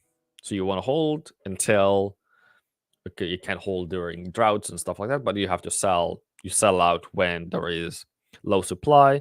Same thing with corn. Corn itself, I think it's like highest prices around is in May or something. Yeah. Just saying. Like they say, mark value gap with candles, either bullish or bearish. Yeah, it's a different system. I'm not going to call it that, whatever they have taught you retail traders, but that's not how I trade anymore. I didn't find it profitable. That's just my truth, to be honest. Sorry. Oh, okay. New Zealand is about to break. Why is Fairs? Why are you not telling me? I want to watch it. Like, I'm here. I want to see it break, bruv. I want to see it happen. It's beautiful. Some say according to your strategy, you should pray back test and look for C sessions that suits your best liking your session, since it would be less manipulative. No. Also, the market in itself is manipulated every session. It's just a bit more in New York. But I hope I don't get in trouble for this. But there has been fined. Which banks was it? Was it? I'm going to mention. Fine for FX trading. That is UBS, Barclays, RBS, HBS. And in Credit Suisse in 2021 was fined 344 million euros for participating in a trading or in an FX trading cartel. So Barclays has been fined for trading manipulation. And then there was another one a couple of years ago. Before that, it was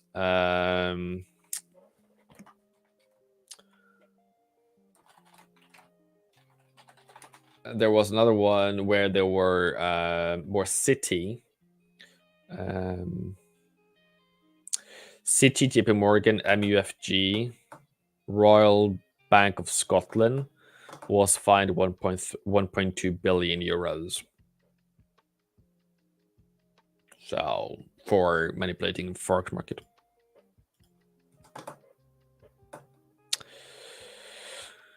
In my opinion, I tend not to start trade 2 hours of New York session because there's a lot of other news and markets unstable. Yeah, that's cool. Don't worry. If that saves you, but for me, that same volatility is my gem. You know, that volatility makes me. I can hunt for the lowest price that day with that volatility. I make that my baby. Oh, we just hit almost.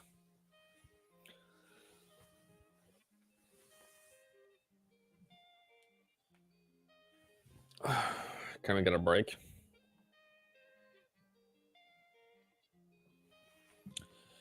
Can we get a break?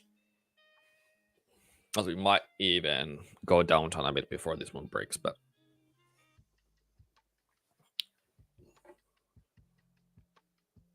you're welcome. And so when it comes to volatility, so volatility for day traders are horrible, I know. But for me, I feared it until I understood it. And what do you mean by understood it? You sit down and you try to analyze or try to guess where the highs and lows are going to be before they happen. And then you do that and you fail and you fail and you fail and you fail. And like wondering, what am I doing? Until you actually hit the spot, right? So it's more of there's a saying somewhere that says that keep your enemies close. Learn their patterns, learn what they do so that you can work, so you can win, you know.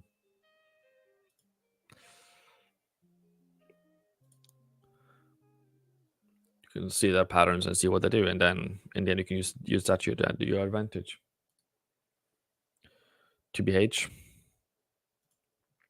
to be honest, meaning Euro Yen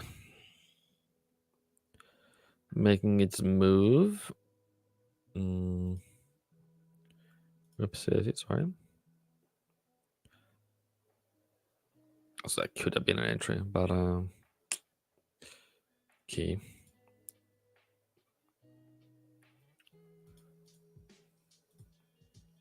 I also use 21. Oops, what?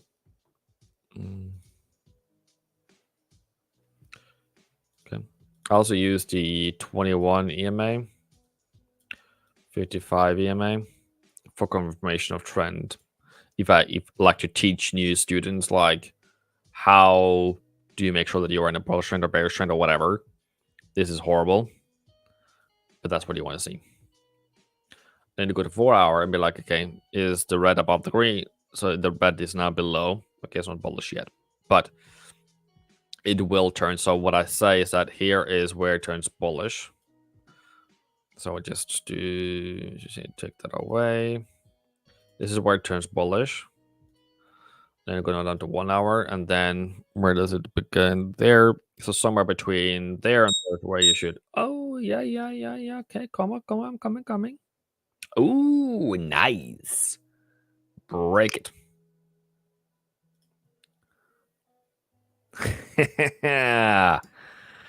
What a day, mate. Oi. 90.30 has been hit on New Zealand yen this morning. Great.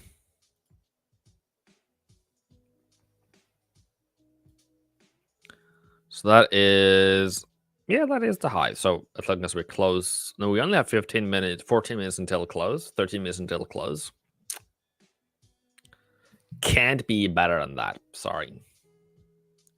That was a nice sound. Thank you very much, New Zealand, for giving me some happy tears. Happy joys.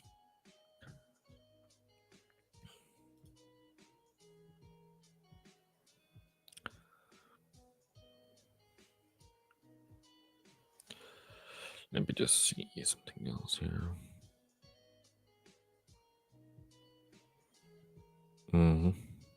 Okay.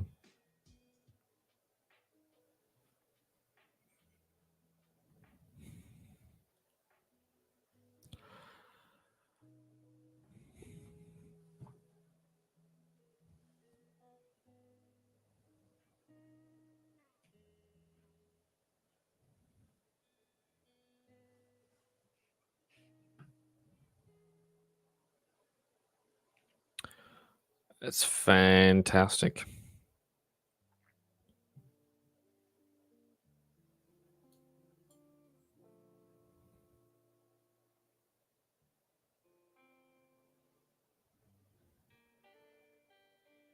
Where were I? So yeah. So I bought yen pairs across the board over here. Took them up to 14th, which would be on New Zealand yen here. So I didn't get good exit here. Same thing on Euro yen. Same thing on Aussie yen here. You can see my trades there. Just showing that one to you. Or so even in Discord, so it doesn't really matter. But this trade here and this trade here could have done a better job here, but I went up higher and it was seasonalities. I didn't want to hold into it unless it fell more. And then Euro yen. So those are kind of like what I got out of it. And then so I got better entry price on Euro now. And I got better price on Aussie yen, but New Zealand yen did not give me a better price. So I bought Aussie yen at 95. Oh, sorry, exit. Sorry. Exit was. Where can exit be? Exit was. 97 probably. So somewhere like that. 97. Did exit 97? Okay. It was just Euro yen. I was able to get a better price on. Okay. But I also didn't have all this fighting sickles in the meantime. Okay. Nah, I have to get a better exit than that. Nah, I need. Yeah, no.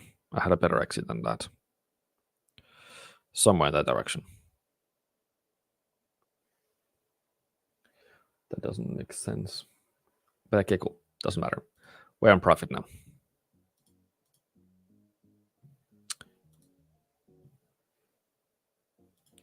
Can you tell me what indicator, not for dependence, for confirmation, to use like RSI? If you use RSI, bruv, I'm sorry, you're gonna lose. I hate RSI. I use pivot points, that you might have noticed, but that's just for trending, also you don't need any of this. But RSI is number one way to despair, because I've tried to trade RSI, but it didn't work for me at all. Like, I don't know, it just didn't work for me. So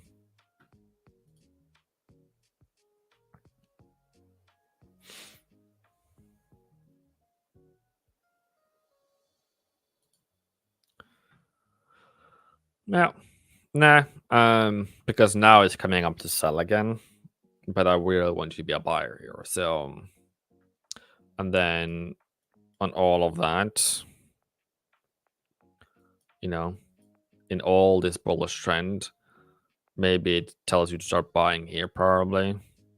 But you need to have a very strong directional bias for you to trade RSI, in my opinion, because you need to avoid signals that pulls you in a direction that you shouldn't have. But yeah. So as long as we are still closing above, I need to close above those candles today. So 90.15 in 87 minutes, then I'm okay. Thanks, Manny. I use 90 EMA for confirmation, 200 for trend. Okay. Cool. I like it.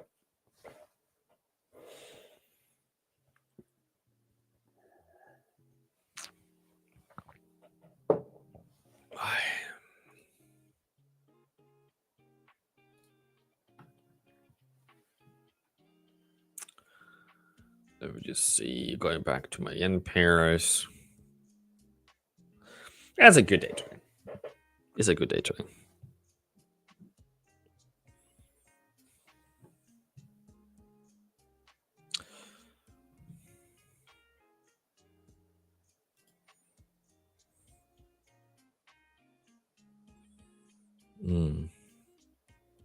So it went up to 90.30, but it's now falling back down. Okay. That's what I want to see. But also, like, if you look at candles, why does a bullish candle have, for that matter, why does a bullish candle have wicks? It's because the first of an hour. It's because the first few minutes, give or take 15 minutes, we have pullbacks.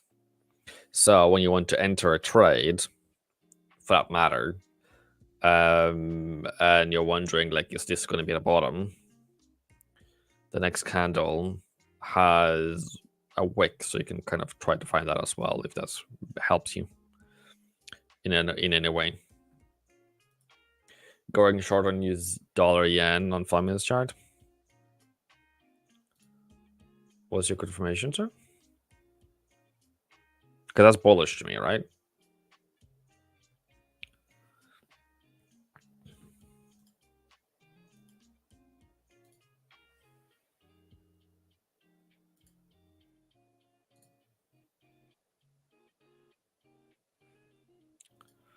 So for yen pairs, I'm waiting for hope. Okay, I hope for break on New Zealand yen, so I can get a pullback.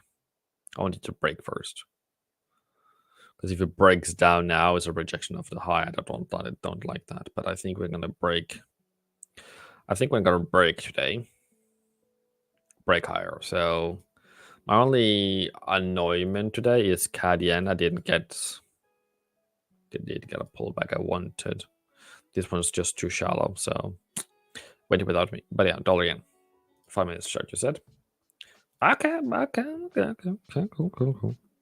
I'm just wondering, because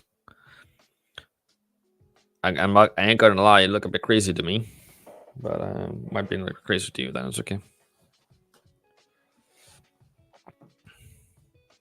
because you're basically buying yen against me. But yeah, enjoy. Message request. Just deep.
So what are you looking for here?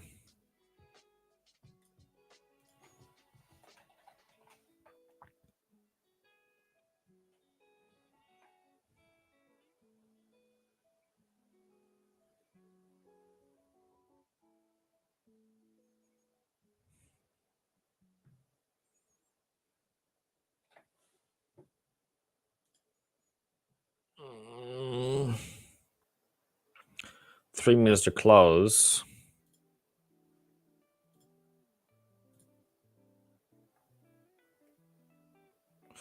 Now 4 pips away.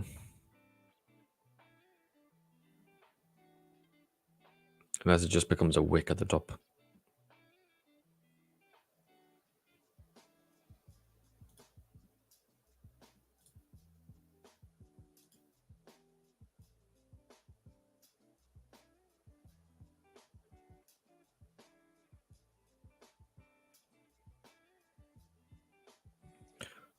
Four, 3.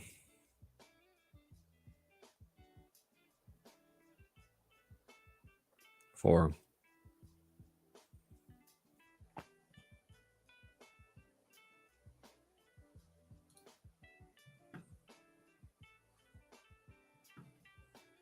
TP just had previous long. Ow. Okay. Hit myself on the foot for some reason.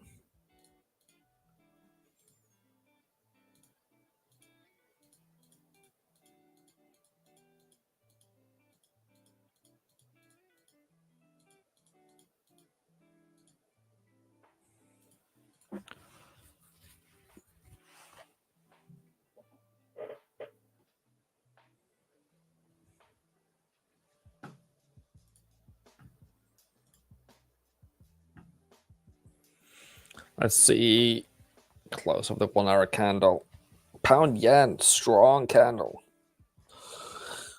Aussie yen sucked. New Zealand yen, strong strength. Fantastic. Pound yen is about to break higher. Another one, another contender to break higher.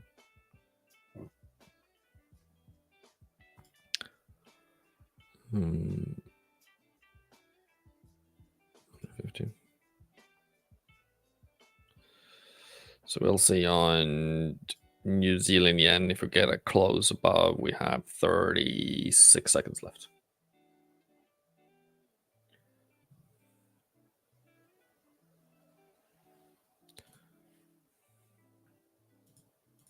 Is anybody new here today, by the way?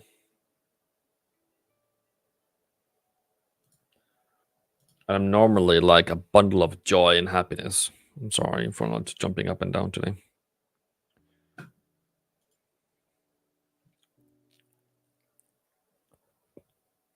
Six, 5, 4, 3, 2, 1. Great. We have our confirmed candle close above the previous highs on New Zealand yen. Doesn't mean anything. It's just that that's great. I like it. I need that for us to continue higher. If we didn't, that would be messy.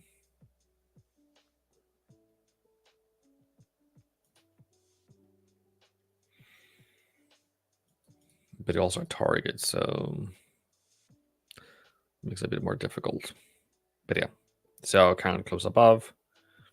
Market now has the go ahead to continue higher, pushing it higher. Pound yen is probably an hour.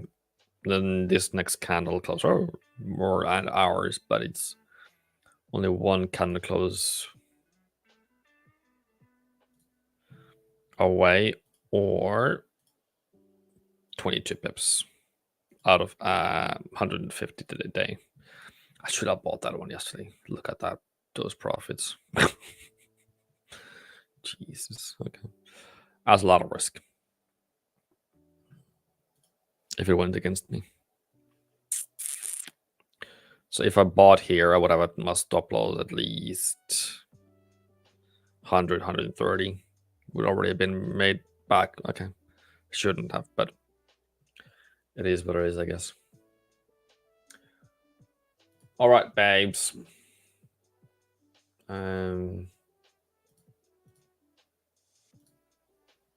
Thank you guys for joining in today.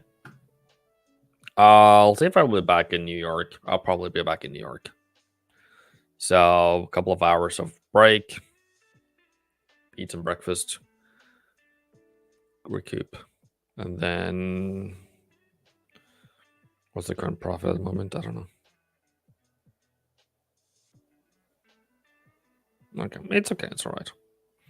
I'll come back if something major happens. Yeah, cool. Good. Boom. Love you.